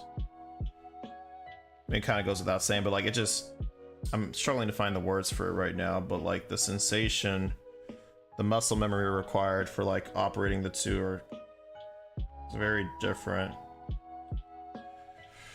I can't quite trust the paint as much as I can with like standard acrylics, because these will run if left uncontrolled in ways that you do not want them to run. You know, like they started adhering to the model pretty, like right here for like I literally just as I say that, I put way too much of my bronze down right there, but that's okay because we were able to catch that in time and soak it all up. But yeah, see how that just decided to run down the side of the sword there. That's the type of shit you generally want to avoid with these, of course. Just a little bit too much paint there. Try that again. Nice, there we go. This end of the sword needs a little TLC too, or the crossguard needs a little TLC too. So let's get at that real quick. There we go.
Okay, got the hair picked out. Anything else we need to be in black? Nah, not really. Alright, let's do the other sister now. So... sword hilt. Oh, I missed the entire backside of her hand there, apparently. Whoopsies. We'll get that in just a little bit. For now, though, bolt pistol.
After...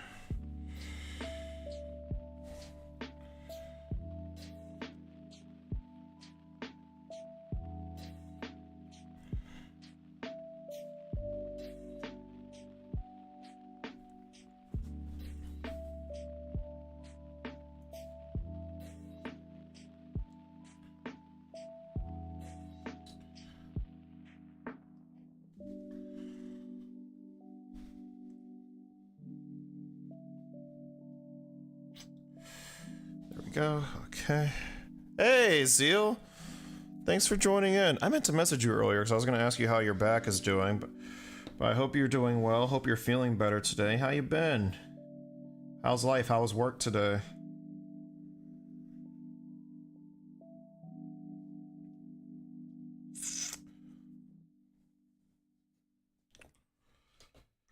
Alright. Those are all the black parts covered for now. Both of these models. So let us...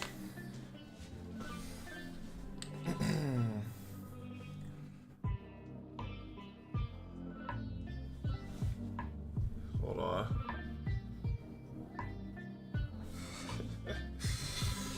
Okay. Let's see, what else do we want to do now? We want to... Let's get our white paint out, actually. Let's go ahead and start doing that remasking that I talked about doing earlier. Back is mid as fuck. No work today, so I'm relaxing. Oh, that's good. Finally got World of Horror. Ah! Oh yeah, World of Horror is out now. That's right. Oh my god, I've literally had that game on my wish list for like 2 years. That's been on my Steam wish list for like 2 years, because like it's Junji Ito inspired, so like I've been itching to play that. Whew. Once my budget allows for it, I think I will be going back into my Steam wishlist. Alright, might as well wait for the winter sale actually at this point, because by that time it'll probably be like mid-November, and I might as well wait till December for the winter. Oh god, the winter sale is going to be such a lit time this year. There's so many games on my wishlist. You're really enjoying it? Good. Good. It's like a mystery type game, right? Like, it's kind of like point and click adventure type situation. First person perspective from what I understand.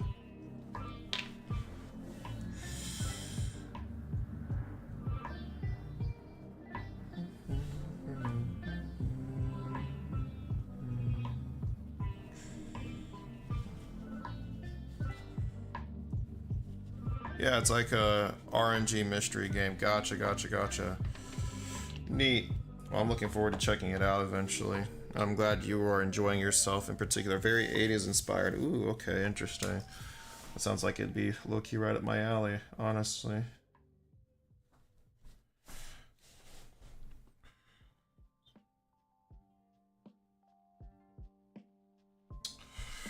Hold on.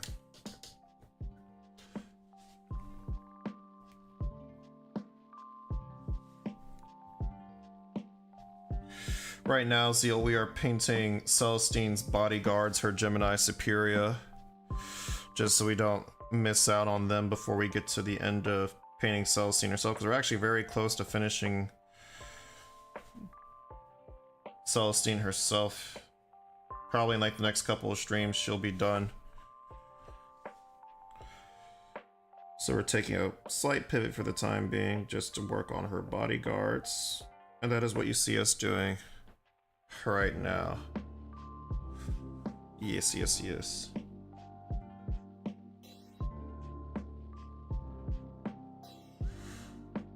Right now I am going back and covering up some mistakes that I made earlier, so I can prepare to re-speed paint those.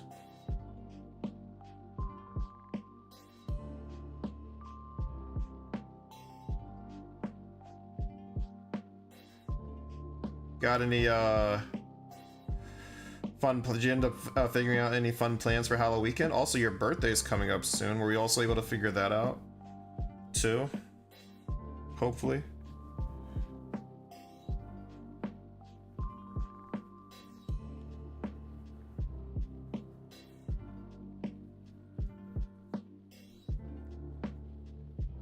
Okay, nice. That covered back up very nicely. Might have to do a second pass on the larger patches, but otherwise I'm satisfied. Let's see. That's right, there weren't that many to cover up on this model,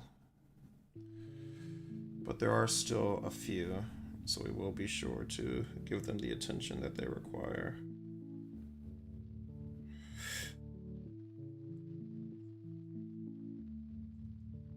I'm planning on pumpkin carving with the crew tomorrow, and then for my birthday it's looking like a brunch situation maybe. Nice. Good stuff. We love a good birthday brunch moment. Especially when you're not the one paying for it. Ahaha, ahaha, ahaha. It's your birthday. Hell yeah. Congrats on soon no longer being 23. Remember us when you get to the top. Remember the rest of us when you get to the top, bro. Whew. Being 23 has been something else for yours truly over here, I am not gonna lie.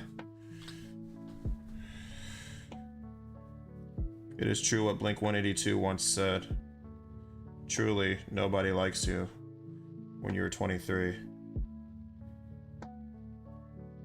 Don't fucking groan, y'all knew that one was coming. 23 is such a garbage age to be, yeah, I mean... Every age is a wonderful age to be, you know. Except for being fucking 23. If I'm being for real, for real. It has been one hell of a year so far. Or rather, being 23. It's my 24th year, but I am 23. My 24th year here has been pretty fascinating time, isn't it? Where did I get that? Okay, cool.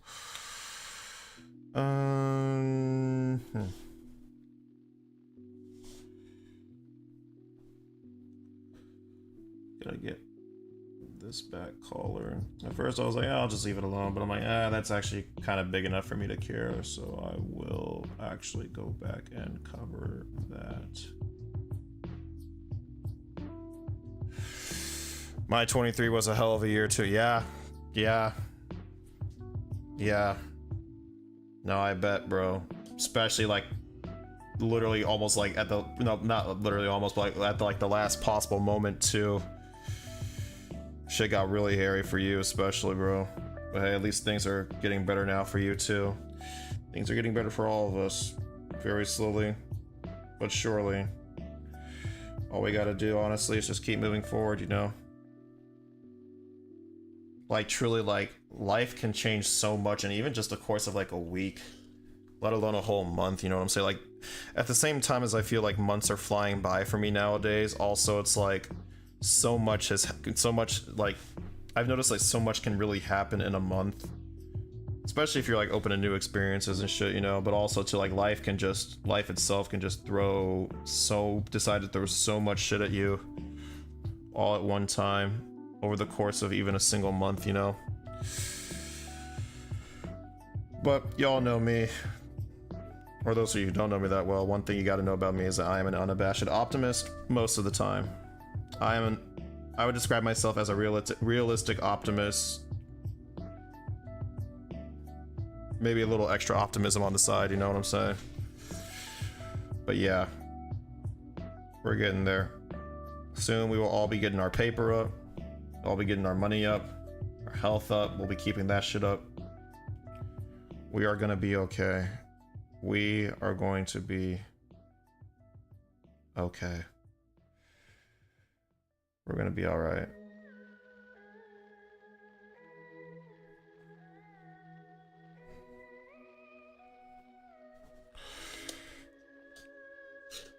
Gotta get the back of this knee joint right here, put that in black, I think is what I want it to be. Yes, yes. Oh, that is way too, whoa, holy crap. Where's my brush? There we go.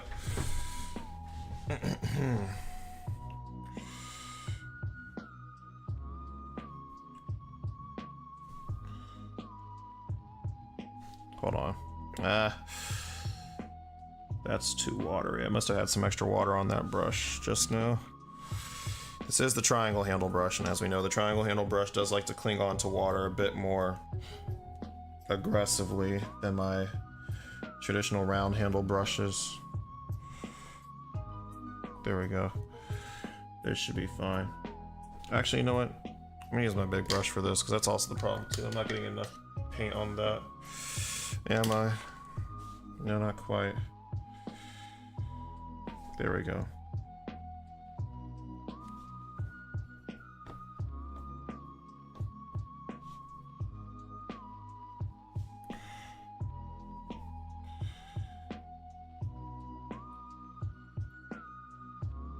Hold on, what the hell is going on here? Why is this being so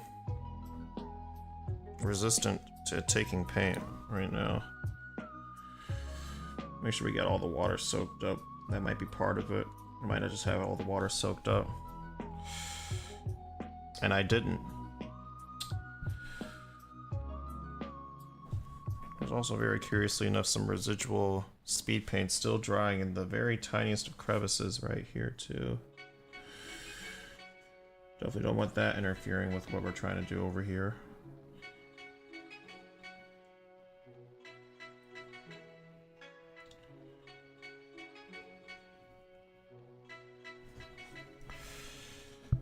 Okay, that's good.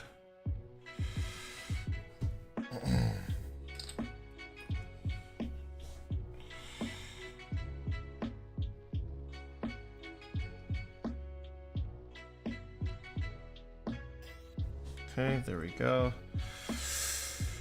For that, and then I want to take now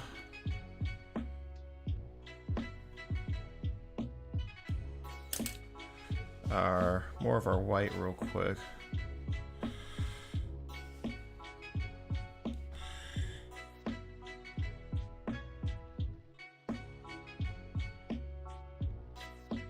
Mask that up. Thought so. Thought I might have missed more wing over here. Oh, god damn it.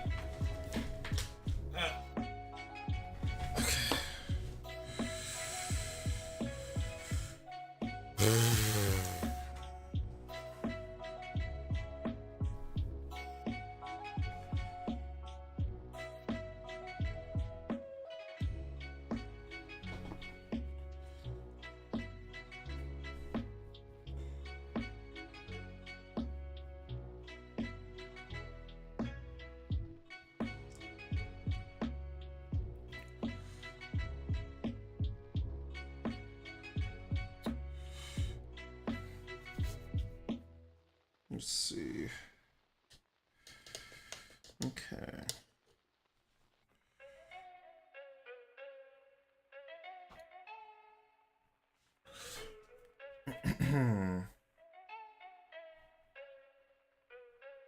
Actually, you know what? Now that the white paint that I applied to like correct the mistakes is drying, it's actually kind of blending back into, with the combination of the French Mirage blue underneath it, it's actually kind of blending back into the cloth. I kind of actually don't need to go back over it really if I don't want to, and I don't think I really want to. I don't think I really have to, frankly, so I won't. Yeah, we're just gonna let those, because also they're pretty invisible too at the same time, so you know, I'm not gonna stress too much about it. I'm a big adherent to the 3-foot rule when it comes to my mini painting, as I'm sure I've mentioned before plenty of times on stream, especially when it comes to, like, you know, like my rank and file units, you know what I'm saying?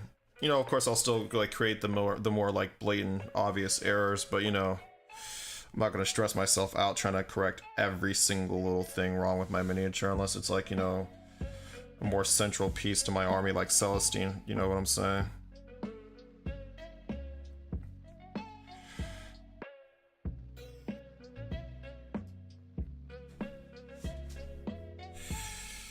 There we go.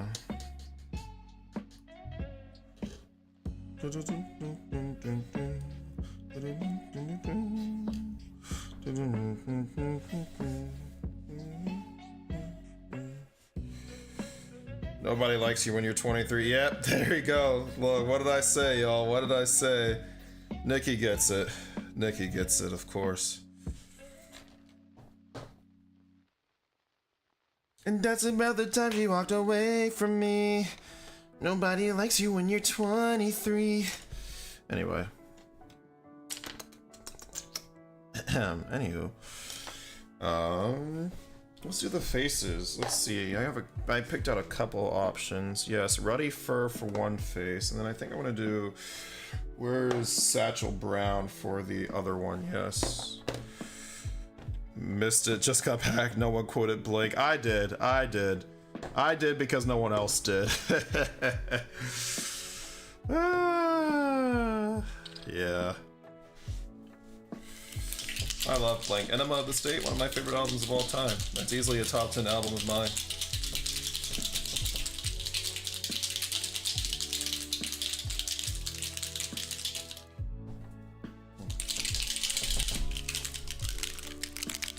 Little mini painting ASMR action for you.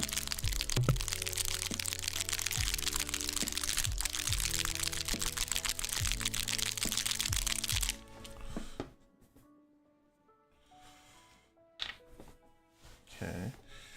Give myself just the tiniest couple of drops right there of that. All drops, no Jupiter.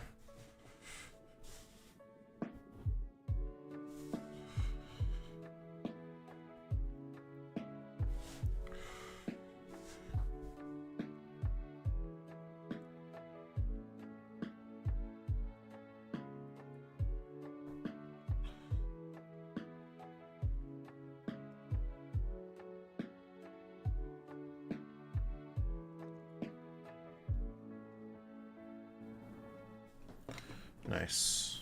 That's one face down. Then we'll use our satchel brown for the other face. There we go. Yeah, that looks good. Sorry if you talked about it already, but what's next for you after these are done? After Celestine and her Gemini Superior are done, it is going to be a break. I'm going to take a break for a little while. And then it is going to be on to Death Guard, because these are going to be the last pieces I work on for my sister's army, at least for a while, at least until we eventually work up the courage to paint the Triumph of St. Catherine, which I've had built off to the side for like months, but we're going to save that for another day for sure.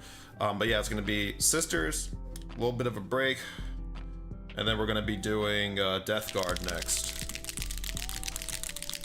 I have the Death Guard boarding patrol sitting on my pile of shame at the very top of it, because it's going to be the first thing I pull off to paint on stream. That'll be our next army series. And since I have a break from streaming, just for a little bit, I think I'm just going to take 1 week off just to sort of mark the occasion, you know what I'm saying?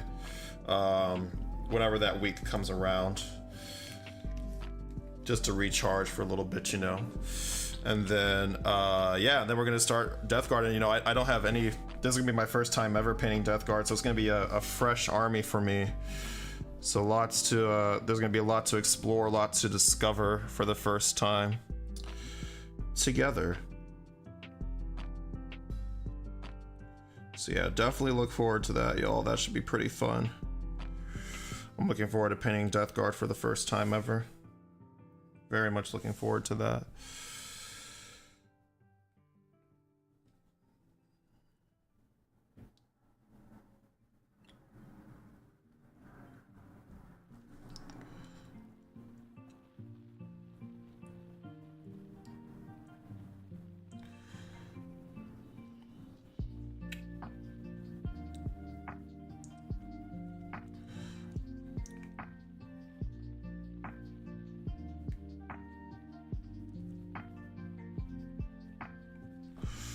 Have you decided on a color scheme for them yet? Yes, I have. In fact, it was the color scheme. I thought of the color scheme first even before I decided to paint Death Guard. What happened was the color scheme popped into my head one random day, and I was like, I need to figure out which army this would look like awesome on. And the answer I deduced was Death Guard. Because remember I did that poll like ages ago where I was like, hey guys, what do you want to see? You want to see volcanic Tyranids, or do you want to see bubblegum flavored Death Guard? And people voted for bubblegum flavored Death Guard, so that's what we're going to paint up, is some bubblegum flavored Death Guard. Up next. What do I mean by bubblegum flavored? You shall see. You shall see.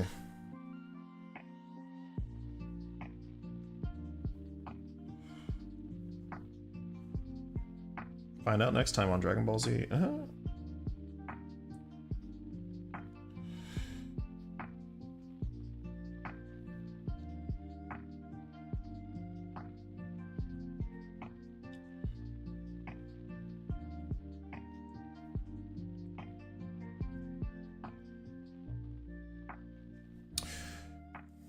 They look fun to paint, but I've never done it. I have Gellerpox to get to at some point. Oh, nice. Yeah, the Gellerpox are pretty cool looking models. I'm looking forward to figuring out how to paint up some of those in the future. And the Pox Walkers too. I'm very excited to paint up my horde of Pox Walkers that I have. Because like in the combat patrol, you get literally 30 of them. And I'm like, damn, that's a lot of Pox Walkers. But that's good, because then it gives me plenty of room to explore and play around with the color scheme for them too. So that should be fun. It's gonna be tedious as fuck. It's gonna be like painting a bunch of Termagants, but it'll be fun. I think it'll be fun. Dude. Ooh, you know, speaking of Tyranids, now that I bring them up, did y'all see the Christmas Battle Force boxes that they announced? And you talked me out of it. Well, no, Gellerpox aren't as hoardy as like the Poxwalkers. The Poxwalkers are completely different. They are a completely different unit. So if you're just focusing on the Gellerpox, you should be fine, Nikki. But yeah, did y'all see? I can't believe I didn't bring this up yet. Did y'all see the Christmas Battle Force boxes? Hold on. Christmas Battle Force. We gotta talk about these real quick, actually, low key, because.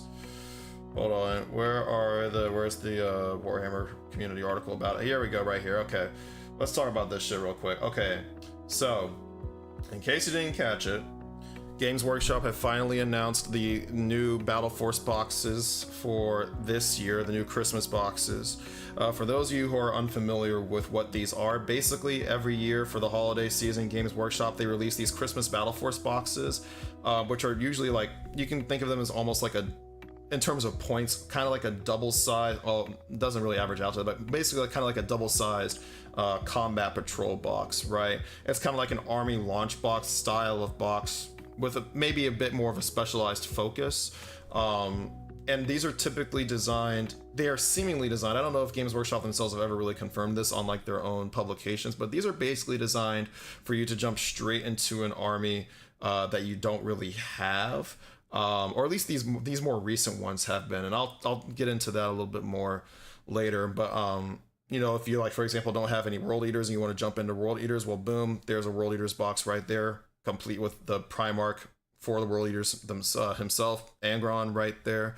But let's break these down, because these are actually looking pretty freaking tasty by and large. Some of them are a little bit more tasty than others. But I really, first of all, the best one I think of the bunch is easily the Votan box. This box is an insanely good value, assuming that they stay at the price point that they were at last year, which is about $210 USD. If that's what they are this year, then you're easily getting like at least a 40% discount on all these units, compared to what, like, you know, compared to if you would buy these units individually in their default boxes. You get a Sagittor, a Grimnir, you get an Einhir champion, a Hecaton Land Fortress if you don't already have one of those, and then you get a bunch of the Einhir Hearthguard. You get 10 in total. That's totally just a way to make Christmas shopping easier. No, it 100% is. It's like it's a very easy way for them to just, like, you know, sell you all the models you want for Christmas for a particular faction at once. The weakness of the one potential weakness of these, and the weakness that a bunch of the ones from last year had, is that if you're someone who's already like into a faction, like pretty like well invested into a faction, then you likely do not need any of these boxes, which is blatantly obvious for, I'll just skip down to it. It's blatantly obvious for the World Eaters box, because it includes a bunch of, it includes some 8-bound, it includes some Berserkers, and then it includes Angron himself. Now, the World Eaters already have a pretty tiny codex if we're talking like purely World Eaters units, right? And the chances are, you know, if you are a World Eaters player, you already own Angron, because he's practically a must-take for World Eaters, because he's that fucking good. And also he's the Primarch of the faction, so it's like, why wouldn't you own Angron as a World Eaters player? So like, there's no value in this particular box set for established World Eaters players unless you do not have Angron, because he takes up so many of the points of the box. Basically, the question you have to ask yourself is, do I have Angron? If no, then maybe I'm interested in this. If yes, then this is definitely not the box for you. Although I will say, based on the feedback I've seen online, World Eaters players are generally pretty happy with this box, because even if they already have Angron, you know, they're still getting pretty decent value with like the berserkers and the 8-bound, because they can always like sell off Angron, right, to somebody else, and then keep all the exalted and the 8-bound for themselves, which it's nice because they can be built as either exalted 8-bound or just standard 8-bound, it looks like, according to this as well. So it's nice that it has that flexibility and that these aren't monopose minis. But going back to the top of the list though, yeah, the Votann box is looking great. I have not purchased any more Votann since getting the army launch box last year, so honestly I might be eyeing this one myself because I've been looking forward to a bundle that includes the Hecaton Land Fortress and at least one Sagittor, and also I really want the Grimnir too. So for me personally, I see a lot of value in this box. If I were to get any of the 6 of these, I might get this one. The Orcs one, I don't really pay attention to Orcs that much, I'm gonna be real with y'all, so I don't really have a read on what the value in this box is. However, it does seem to me that some units that don't really get like the bundle treatment or haven't really gotten like the bundle treatment in the past are included in this one. Specifically like the Beast Boss, or the dude riding the Squigosaur right here, the Mozrog, Mozrog. And I'm trying to think what else am I trying to. I lost my train of thought there for a split second there. But yeah, no, it just seems to me like there's some like pretty like not rare, but like pretty rarely seen in bundle units included here for Orc players. So Orc players might be pretty excited about this. I don't know, I don't really follow the Orc space that much. I do know that Orcs are second highest win rate right now. They kind of snuck up to the top of the rankings after the balanced data slate. But yeah, good for them. But anyway, this looks pretty cool though. I'm not interested in Orcs though, but moving down to the Kydian Defense Force, this box seems pretty interesting. The value of it is basically made up, again, if it stays at that $210 price point, then basically the 2 Rogel Dorns in this box basically make up the entire value of the box, and you're basically getting every, infantry, the 20 Kydian shock troops and the Kydian command squad, you're basically getting those for free. Don't know if like Imperial Guard players really like all of them, they love their tanks, but having multiple Rogel Dorns is probably in the cards for some Imperial Guard players, not really in the cards for others. It is a bit unfortunate how much overlap there is in terms of the infantry with like the combat patrol box, and also even before that the Imperial Guard launch box too. But I mean, it's Imperial Guard, one of the hardest armies to collect because it's such a hoardy army, and then the tanks are expensive too. So I guess, if you need more Kydians, there you go, boom, more Kydians right here. Now, as for the Space Marine kit, I have heard a lot of negative feedback from Space Marine players on this one. They seem to be pretty disappointed that there's so many jump pack units, so many jump pack intercessors, and that's kind of it. And then you get like one Invader ATV and then 3 Outriders. Not the most spectacular thing, but hey, Nikki, if you want more jump pack intercessors, boom, there you go. Merry Christmas. Moving on from there, we get, of course, the Tyranids, the other poster boys of this edition as well. This, to me personally, I'm pretty excited about. I think this would pair really nicely with like my Leviathan box kit, especially because the Norn Emissary comes in this, a Winged Hive Tyrant too. That's pretty fucking exciting. Seeing Hormagaunts instead of Termagaunts. Oh god, no thanks. Okay, I got you, Nick. Yeah, I got you. But seeing Hormagaunts in the box in place of Termagaunts is really nice. I've always wanted to have a bundle that included the Hormagaunts because I want some of those to balance out the amount of Termagaunts I have too. They got some Gene Sealers too. Overall, again, if this stays at the $210 price point, this is an insane value for Tyranid players. That's definitely a Raven Guard plus White Scarf. Yeah, I agree, Ultralord. I agree. This is very much like geared toward like Raven Guard and White Scars players with the inclusion of like the vehicles and of course the jump pack intercessors themselves. Very interesting decision there. And we already talked about the World Eaters one, but yeah, those are very briefly my takes on all these Christmas Battle Force boxes. Definitely eyeing this Leagues of Votann one, maybe even the Tyranid one too. But yeah, there we go. And now back to our regularly scheduled programming.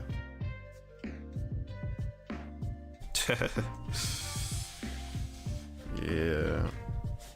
Okay, where are we at now? I need to...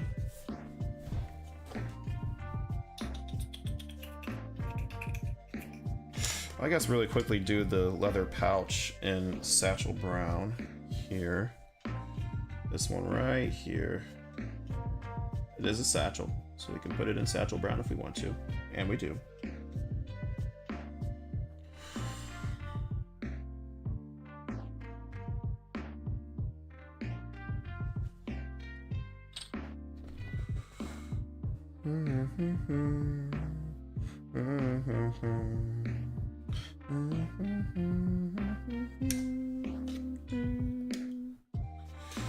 Let's see. Ooh, let me find broadsword silver real quick, because that's what we're going to use for all the grenades and stuff, I think. Yes. Yes. Also, touch this up right here, too. Hold on.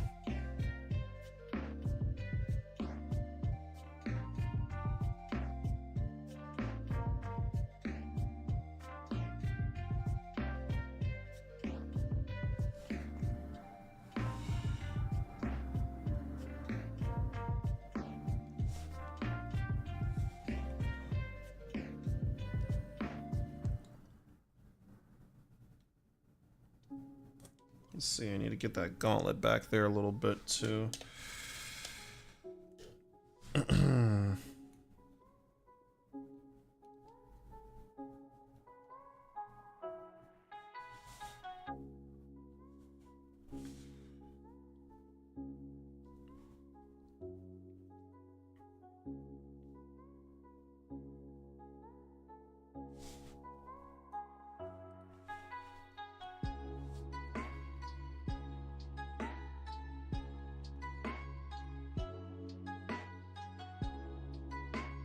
Go, perfect.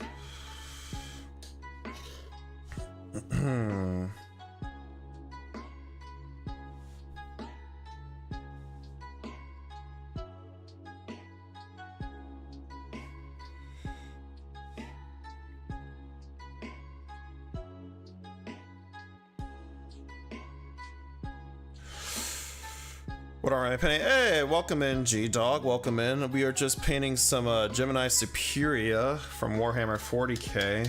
These are two bodyguard models that go in a unit of 3 alongside our. Let me go find her real quick. Our Celestine the Living Saint. So yeah, these two are her bodyguards. So taking a break from painting the main model herself to get these two painted up. Get them caught up to speed. How are you, G-Dog? Welcome in. Thank you for tuning in tonight.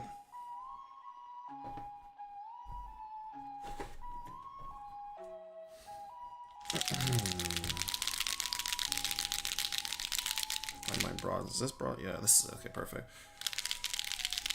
Aw. Hi, Maggie. Thanks for tuning in, Chief. Good to see y'all. Appreciate y'all tuning in for a little bit. Let's see here. Where are we going with this? We'll put this on the palette right here next to the other metallic paints, of course. There we go. Bada bing. Bada boo. Make sure this is... Okay, perfect. Just take a tiny little bit of this. We're applying that right here. Boom. Instant coverage. Instant gorgeous detail. We love to see it. We love to see it. I'm good. Getting pretty tired. Are these Sisters of Battle? Yes, they are Sisters of Battle, indeed. Indeed, they are. We've been painting up to 2,000 points over the last couple of months. Didn't start at 0 points. We started at about like 1,500 or so points, and now we are nearing the end of our journey. This is going to be the last unit we work on before I have a full 2,000 points of Sisters, so that's very exciting. It's been a long time coming. Had a couple of balanced data slate patches come in, you know, here and there. Kind of mess up my point count, right? But we'll finally be at 2,000 on the dot after completing this kit. So I'm very excited about that. Let's see, gonna correct a slight mistake right here. Perfect. Okay. Alright, also gotta correct, hold on. Dry off this brush all the way, make sure there's no excess water on there, of course, and then boom. Just the tiniest bit of our purple right in here. There we go. All right, now I'm going to try and do something a little bit tricky, which is I'm going to try and paint this leather belt going around her waist, even though it's very, very tiny. I will do it, because also the brown itself, even if it does get like to be a little, even if it does spill over like a little bit, it honestly should blend kind of low-key back down into the purple pretty alright. Because it's got that reddish tone to it, and of course our purple naturally has a reddish tone to it as well, because it's part red, of course. Yeah, that doesn't look too bad at all. That doesn't look too bad at all. I might go back in with our purple here and try to get right up to the edge of the thigh here. Just for the sake of consistency. Dab off a little bit of that. That's a little bit too much paint. There we go.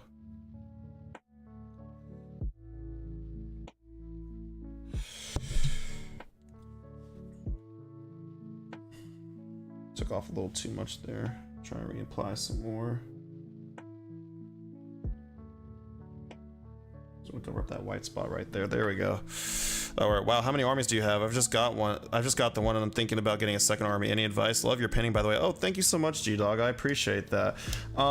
So how many armies do I have? So in terms of like, you know, if we're, you know, thinking about like, you know, having like 1,000+ points of a particular faction, I own Sisters and I own Necrons, but I also have like a few bits and pieces of other factions that I just sort of picked up along the way because I thought they'd be fun to paint.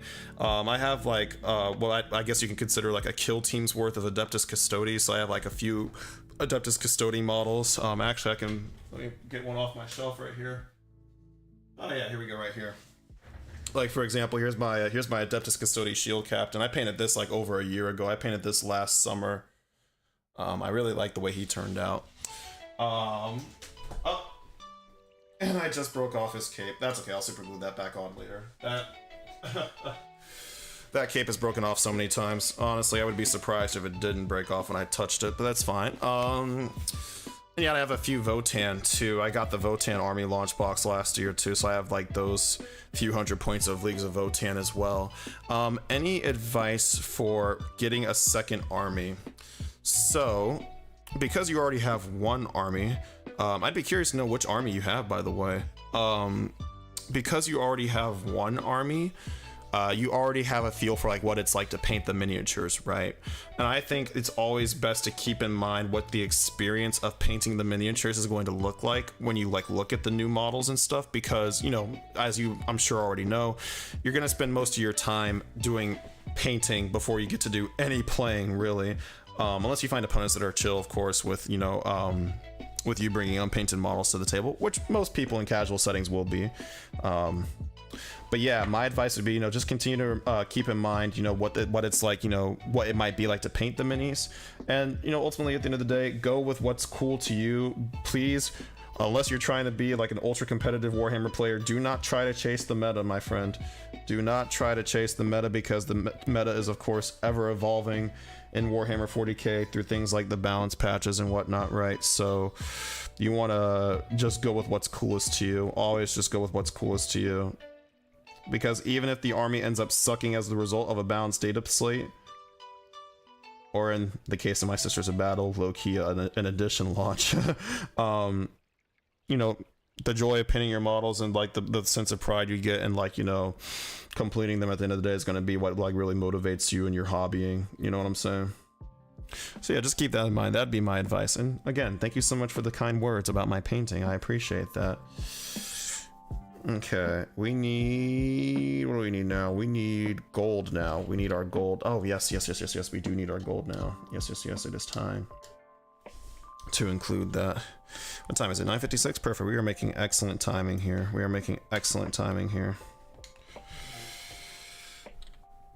In a little bit, these gals will pretty much be done except for their bases, but I think I'll complete the bases of all three models in the unit together once we get to the end. I think Ultra Lord says, I second that. Choose the army you think is cool enough to be able to stick with finishing the army. Yes, absolutely. Yep.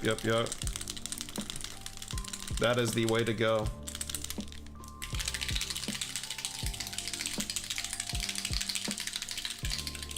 G-Dog, how long have you been in the hobby for yourself? When did you get started with miniature painting and with Warhammer and everything?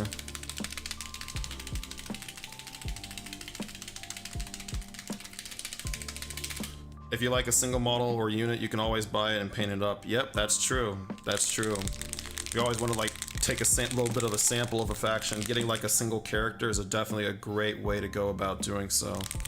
Absolutely. Or it's just like a box of like the standard rank and file units, you know. Now we're gonna pour this right here. We don't need much glittering loot. The next color we're using, y'all, is one started with Tyranids this year from the starter set. Okay, you're in good company here. Quite a few of us here are Tyranid fans, especially our boy Godzilla-nid, who was in the chat a little bit ago. Not sure if he's still there, but yeah, Tyranids, great army. I have some Tyranids waiting off to the side for myself. I split the Leviathan box actually with Ultralord right here. He took the Space Marines, I took the Tyranids. That's gonna be like not our next army project, but the army project after that is gonna be what Tyranids is gonna be. But we're using Glittering Loot next. Here's the color, y'all. Nice metallic speed paint. This is one of our gold colors that came in the speed paint set. We're going to use that for all the armor decals, I think, on the shoulders, and then also our Rosariuses as well, located on their hips. You're going to paint that gold. Very nice. Oh, that looks fantastic. I love this color. This is like low-key not just one of my favorite speed paints, but just one of my favorite gold colors, period. Very nice. What's your favorite Tyranid unit, G-Dog?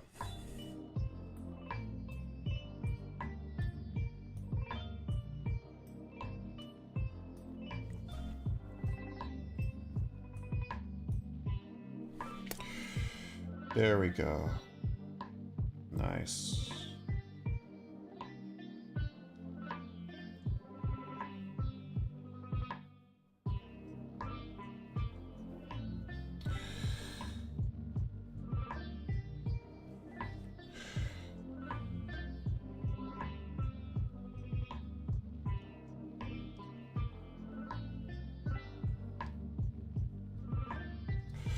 Ah, beautiful. Look at that. That just came to life instantly as soon as we picked out that last little bit of detail on the armor, didn't it?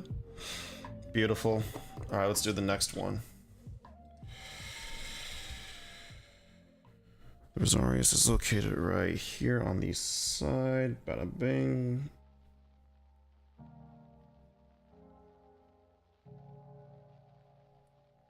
Uh-huh.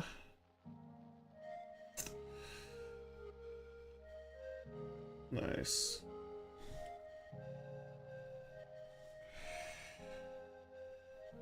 Oh, she does have a satchel. Okay, I guess I gotta paint that brown too. I missed that. Okay.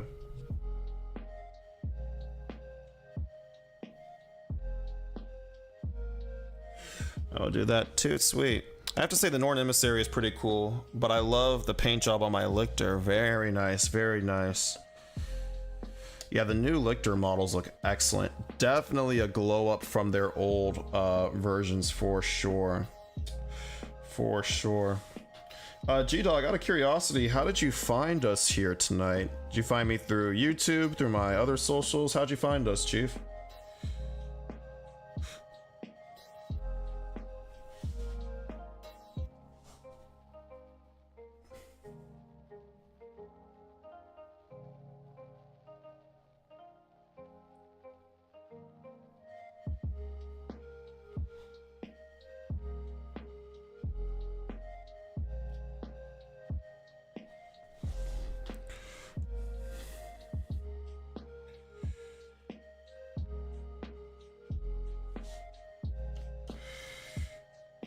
Actually, since that is visible, I'm actually going to... We're actually going to repaint this black, I think. I watched your TikTok and just today checked out your YouTube and saw you were live. Oh, wonderful! Wonderful. Well, I'm glad you stopped on by. It is very nice to meet you. As much as one can be met digitally, of course.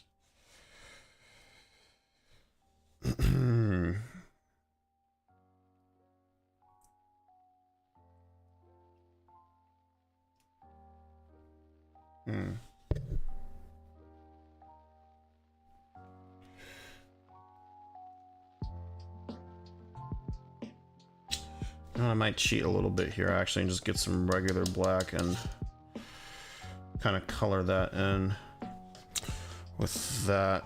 Let's see here. Let's see. I always put my standard black. Ooh, this bottle is running pretty dry. Let me see if I can get any out of this one. I always organize colors on my palette based on like relationship. I always put the black in like the bottom left hand corner. White kind of goes toward the top. The Death Leaper is such a great model. I'm tempted by it, but my brother has nid, so I'm refraining for it for now. Valid. You never know, he might drop his or something, you know? I get that. I like Death Guard, but it's a very like professional level paint scheme, which I don't think I could do. Do you have any advice on that? Yes, I do have some advice on that. I have some general advice, and then I have some more Death Guard specific advice. My general advice on that is, if you haven't already, I would highly recommend that you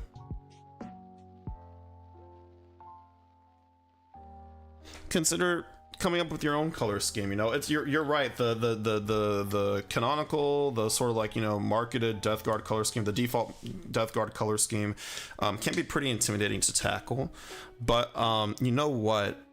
I don't know if you've looked very much into like contrast style of painting, but from what I've heard from people who have painted Death Guard in the past is that it is a much easier paint scheme to achieve via the contrast method, especially like over like a zenithal priming. I don't know if you've looked into zenithal priming at all, but using like contrast paints over a zenithal prime would be a pretty like straightforward way to go about doing it. It's a very accessible, very like straightforward, pretty simple way of painting, but it achieves some amazing results when done correctly, especially if you look up the slap chop method too. I'm gonna put that in the chat for you for your reference, but slap chop, I would probably tackle it like that. But when it comes to the Death Guard itself, in terms of like, because I've been thinking about this as I prepare to paint my own Death Guard, that's going to be our next army project after this. Old painting wisdom kind of dictates that you paint like the smaller, more like, I guess you can call them like quote unquote fragile details, the ones that you like really want to get right. You don't want to get like any other paint on really first, and then work your way out or back outward to like the bigger surface areas of the model. So that would be kind of like the main armor in this case. That way you can like better guide your hand and guide your eye away from like paint, getting like the, you know, like maybe if you go with like the default green, getting that green paint in areas that you don't want it to get into. It'll help you like avoid that, you know what I'm saying? You can also think of it too, another way to like work would be start with your lightest colors first, the things that don't really like the colors that don't really like cover up other colors well. So like for example, if you have like a blank, just barely you know, freshly primed model, right, and say you have an area that you want to paint white, if you were to get some black paint on that area, right, and then you try to cover up later with the white you intended to go there, that's going to be a lot harder to achieve than if the reverse were true. You get some white paint in an area that you intended to be black. You know, if you try to cover it up with that black, it's going to cover up pretty much immediately, right? So keeping in mind that sort of like painting order and getting really organized. My general point here is getting really organized about your painting is actually going to make the painting process so much easier for you. And the good news is, despite everything I've said here, there's really no one correct way to go about doing it. Those are just my personal best practices that I've developed over the time I've been painting. And that's what works for me. But ultimately, this is your art, Chief. So do what you gotta do to achieve the results that you want at the end of the day. Hopefully that helps. I know that was a bit of a long-winded response to your answer, but hopefully you still found it helpful.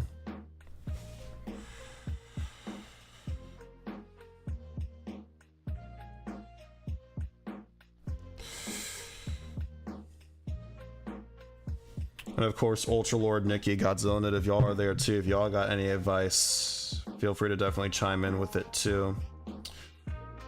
You're in good community over here, G-Dog. We got some pretty veteran mini painters in the chat here with us. Ultra Lord, my moderator, he's been playing Warhammer for a long time. I think like at least 15 years or so. So he really knows his stuff. He really knows his stuff when it comes to mini painting.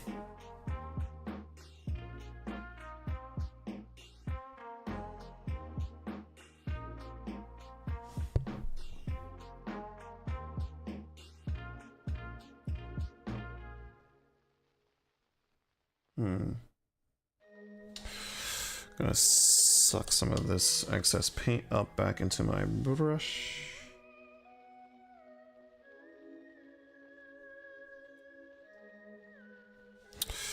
With Death Guard 2, you really have the flexibility to add grime and goo. True, true, very true. If you ever make a mistake or you ever decide like, oh, I don't want to like, you know, go into too much painstaking detail over a particular model, you can always just be like, fuck it. Throw a bunch of fake mud on there, a bunch of goop, a bunch of grime, a bunch of slime. You're golden. Because that's Death Guard, baby. That's Death Guard. So yeah, there you go. Where is... I need one of my red speed paints real quick, actually, because I need to paint the wax on the purity seal here. I believe I kept those in this drawer right here. Ah, perfect. Slaughter red, a classic. Okay. Reorganizing all these later is going to be awful, but that's okay though. Okay. 10:08, perfect. We are doing very good on time. Might try to run and do some quick highlights before. I've seen a lot of Death Guard players just go hog wild with rust and grime, since that's actually how they look if you're going for a true grim dark look. Facts. Very, very, very true. In fact, I know in my mind, I'm thinking right now about how when I eventually get to like a plague burst crawler, oh, I bet you, like, you better believe that a paintbrush isn't even going to be really touching that model at all. I'm going to be like sponging on, you know, the paint, sponging on some copper, sponging on some like turquoise and greenish paint to get that nice little like verdigris illusion. You know what I'm saying? It's going to be a very, very, very, very, very, very, very, very imprecise, very not pristine paint job that I'm planning for my personal Death Guard. And if you want more pristine results, obviously you wouldn't do that, but also understand with Death Guard, you can get away with like having, you can definitely get away with not having very pristine results at all, because of course, their patron, God of Chaos, is of course Papa Nurgle, hashtag Papa Nurgle bless. God of Rot and Decay and all that gooey goodness.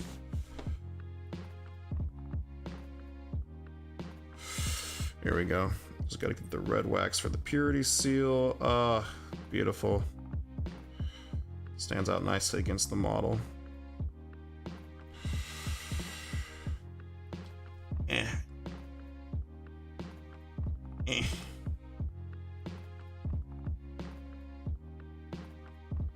Nice.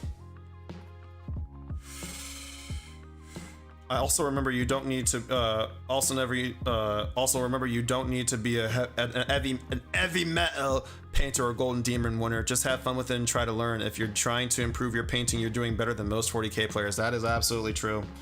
That is true. That is true. That is true. As long as you are having fun at the end of the day, that's all that matters. You know, I've been thinking about this a lot, and you know, when I start making like full-length YouTube videos eventually, one of the first things that I definitely want to talk about is like how to sort of, you know, free yourself from the notion that like your artwork's got to look like what you see on the box, you know what I'm saying, or what you see like on the Games Workshop website. sort of like breaking yourself free from that very like commercial idea of what like a quote unquote well painted mini is. All of us here would agree, G-Dog, that, you know, at the end of the day, a well painted mini is a well painted mini is a mini that is painted at the end of the day, you know. All that matters is hashtag slaying that gray. You know. You guys have really pushed my confidence with these guys. I think I'll buy a dude on eBay to practice on. Good, good. Honestly, that's a great idea. Always good to get a practice model to try on. Try before you more fully buy into the faction. I think a lot of people get intimidated out of painting because of the box art. I agree. It's interesting, Nikki. It's very interesting. Oh yeah, true. If you have a local Warhammer store near you, G-Dog, stop by, especially at the beginning of the month. Actually, no, literally, if you wait until like November, since it's only a few days away, they'll definitely have a new miniature of the month that you can pick up for free. It probably won't be Death Guard or anything like that, but if you want to just like get a free mini that you can use either for like, you know, testing your paint scheme on, trying new techniques on. Like actually I have one right here, for example.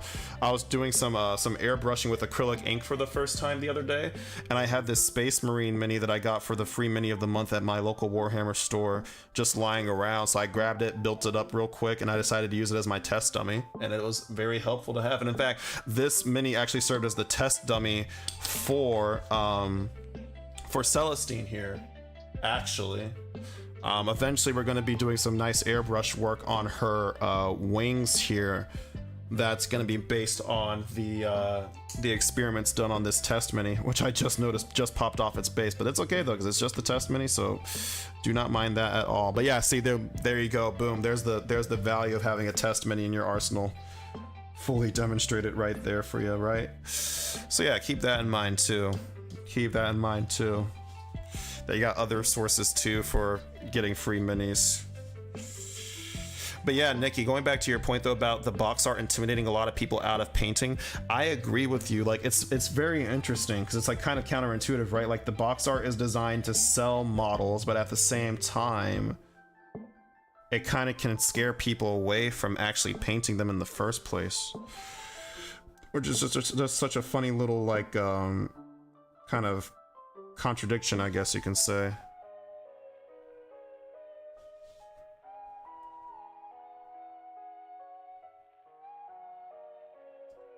You know what? I decided that these swords need a crackling lightning effect painted onto them, so that's exactly what we are going to do. It looks approachable, but it's probably one of the more difficult styles. Yes, 100%. 100%. I agree with you. Getting that Games Workshop box art style is actually a lot harder than it looks. It's actually a lot harder than it looks. Which is why you won't ever see me tackling it. Not really. But yeah. Okay. Crackling lightning effects on our swords. Let's do that. Something to go along with the crackling lightning along Celestine's own cape, right? So, a nice little matchy moment. So we're getting our teeny tiny brush, which is probably, it's not labeled on the brush, but this is probably like a size 0, maybe even like 00 brush. And I'm just gonna go from the emitter right here. I'm just gonna start pinning some random lightning-esque lines very gently.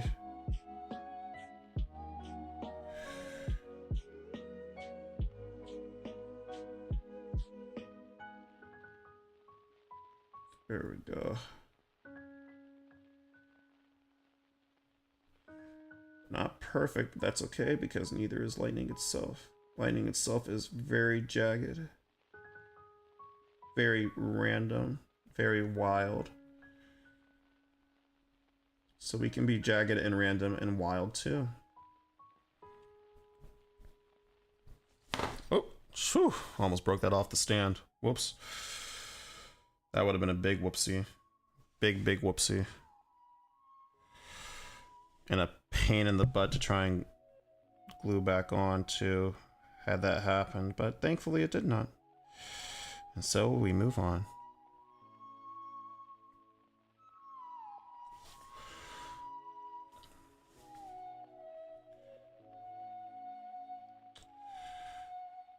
Eh. There we go. A little less shy about it now.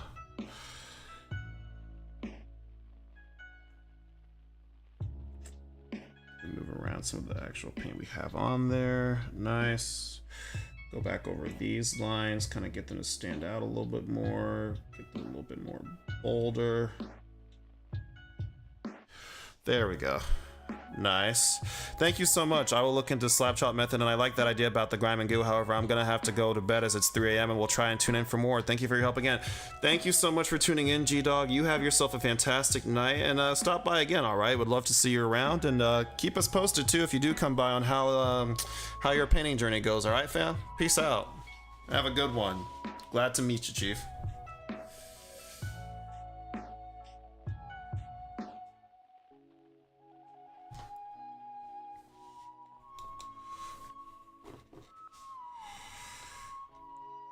Let's see.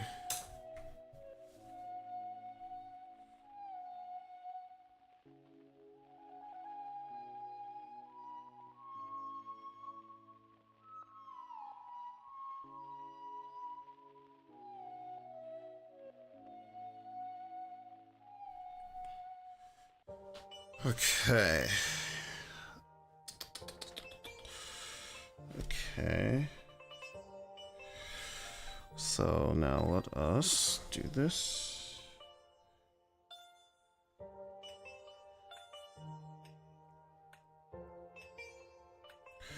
Kind of want to wrap it a little bit more around the sword too.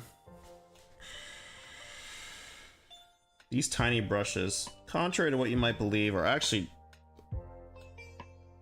way less useful than a slightly larger brush. I just need like a very fine point for this, which is the only reason why I'm using it. But like otherwise it's like they don't hold paint very well because they are so tiny, right? So it's kind of like not a hindrance per se to use one, but definitely definitely got its own little set of challenges. It's not all upsides using tiny brushes like these for sure. But as long as I just learn how to use one, I think it'll be alright, you know. I just gotta learn how to use it. I'm not used to using brushes this tiny, honestly.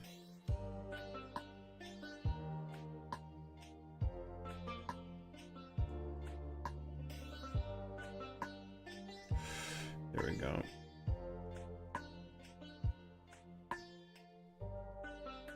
So you probably just need to go over that one more time with some more white.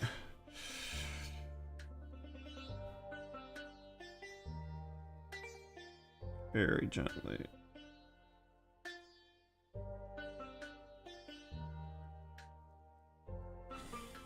Nice. Nice. Okay. All right. I like it. I like it. Let's see. How are we looking, gals? Oh, we're looking wonderful.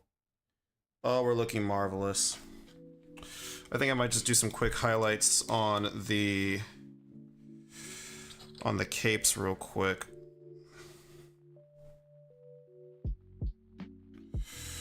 Just quick edge highlights. Like, well, first of all, right here is a good spot for some. Yeah. There.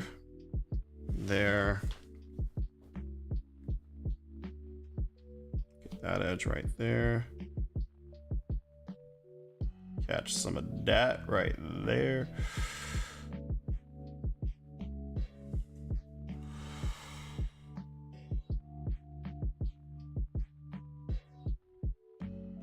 Okay. Maybe catch this right here. Yeah, there we go. Nothing too fancy for these highlights. Just some very simple, very straightforward ones. Very simple, very straightforward edge highlighting just to get the edges to pop a little bit more.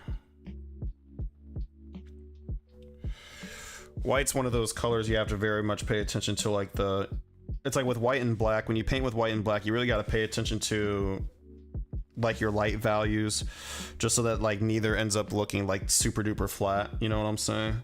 Because it's very easy, because they're, you know, monochromatic, for them to look like super flat and super boring. So even though they're like, you know, the pure extremes of, you know, either end of like, you know, the brightness scale, you definitely want to make sure you're giving them the opportunity to expand in either direction to like add more depth to it. So you like, you know, you want to make sure you have like, you know, still have your deep shadows for your whites, and you want to still have your highlights for your blacks, you know, at least from what I've observed and studying other painters' work and doing my own. It's a lesson I feel like I've gleaned from all that.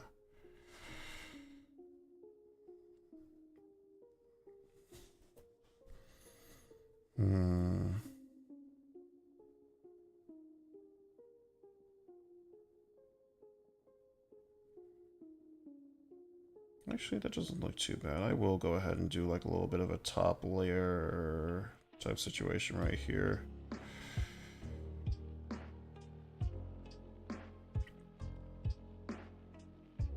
Yeah, why not?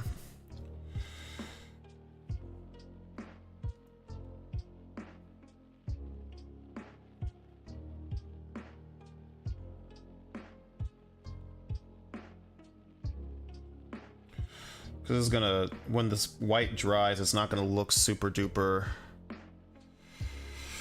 It's gonna kind of dry down and like dry and blend in with the what's underneath it anyway. So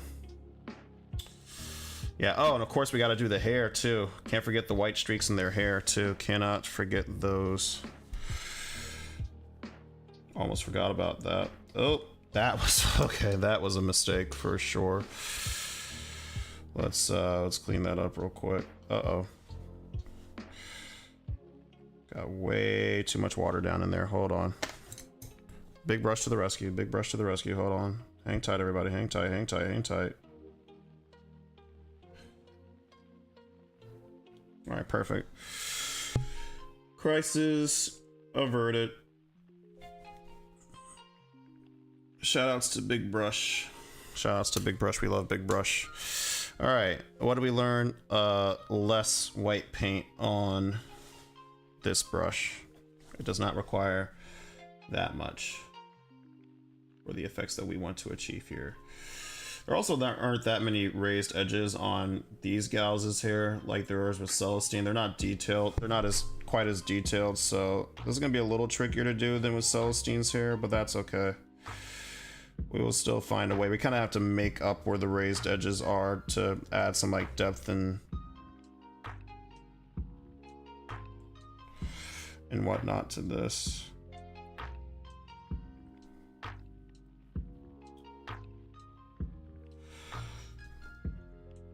There we go.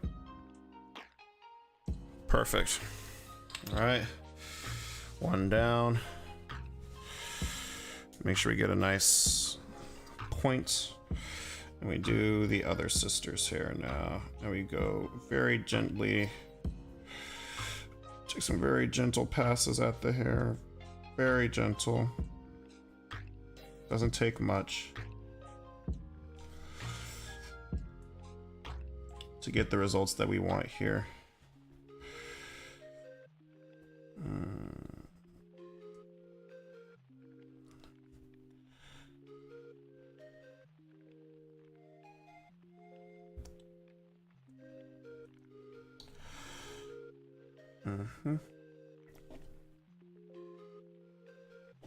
Perfect.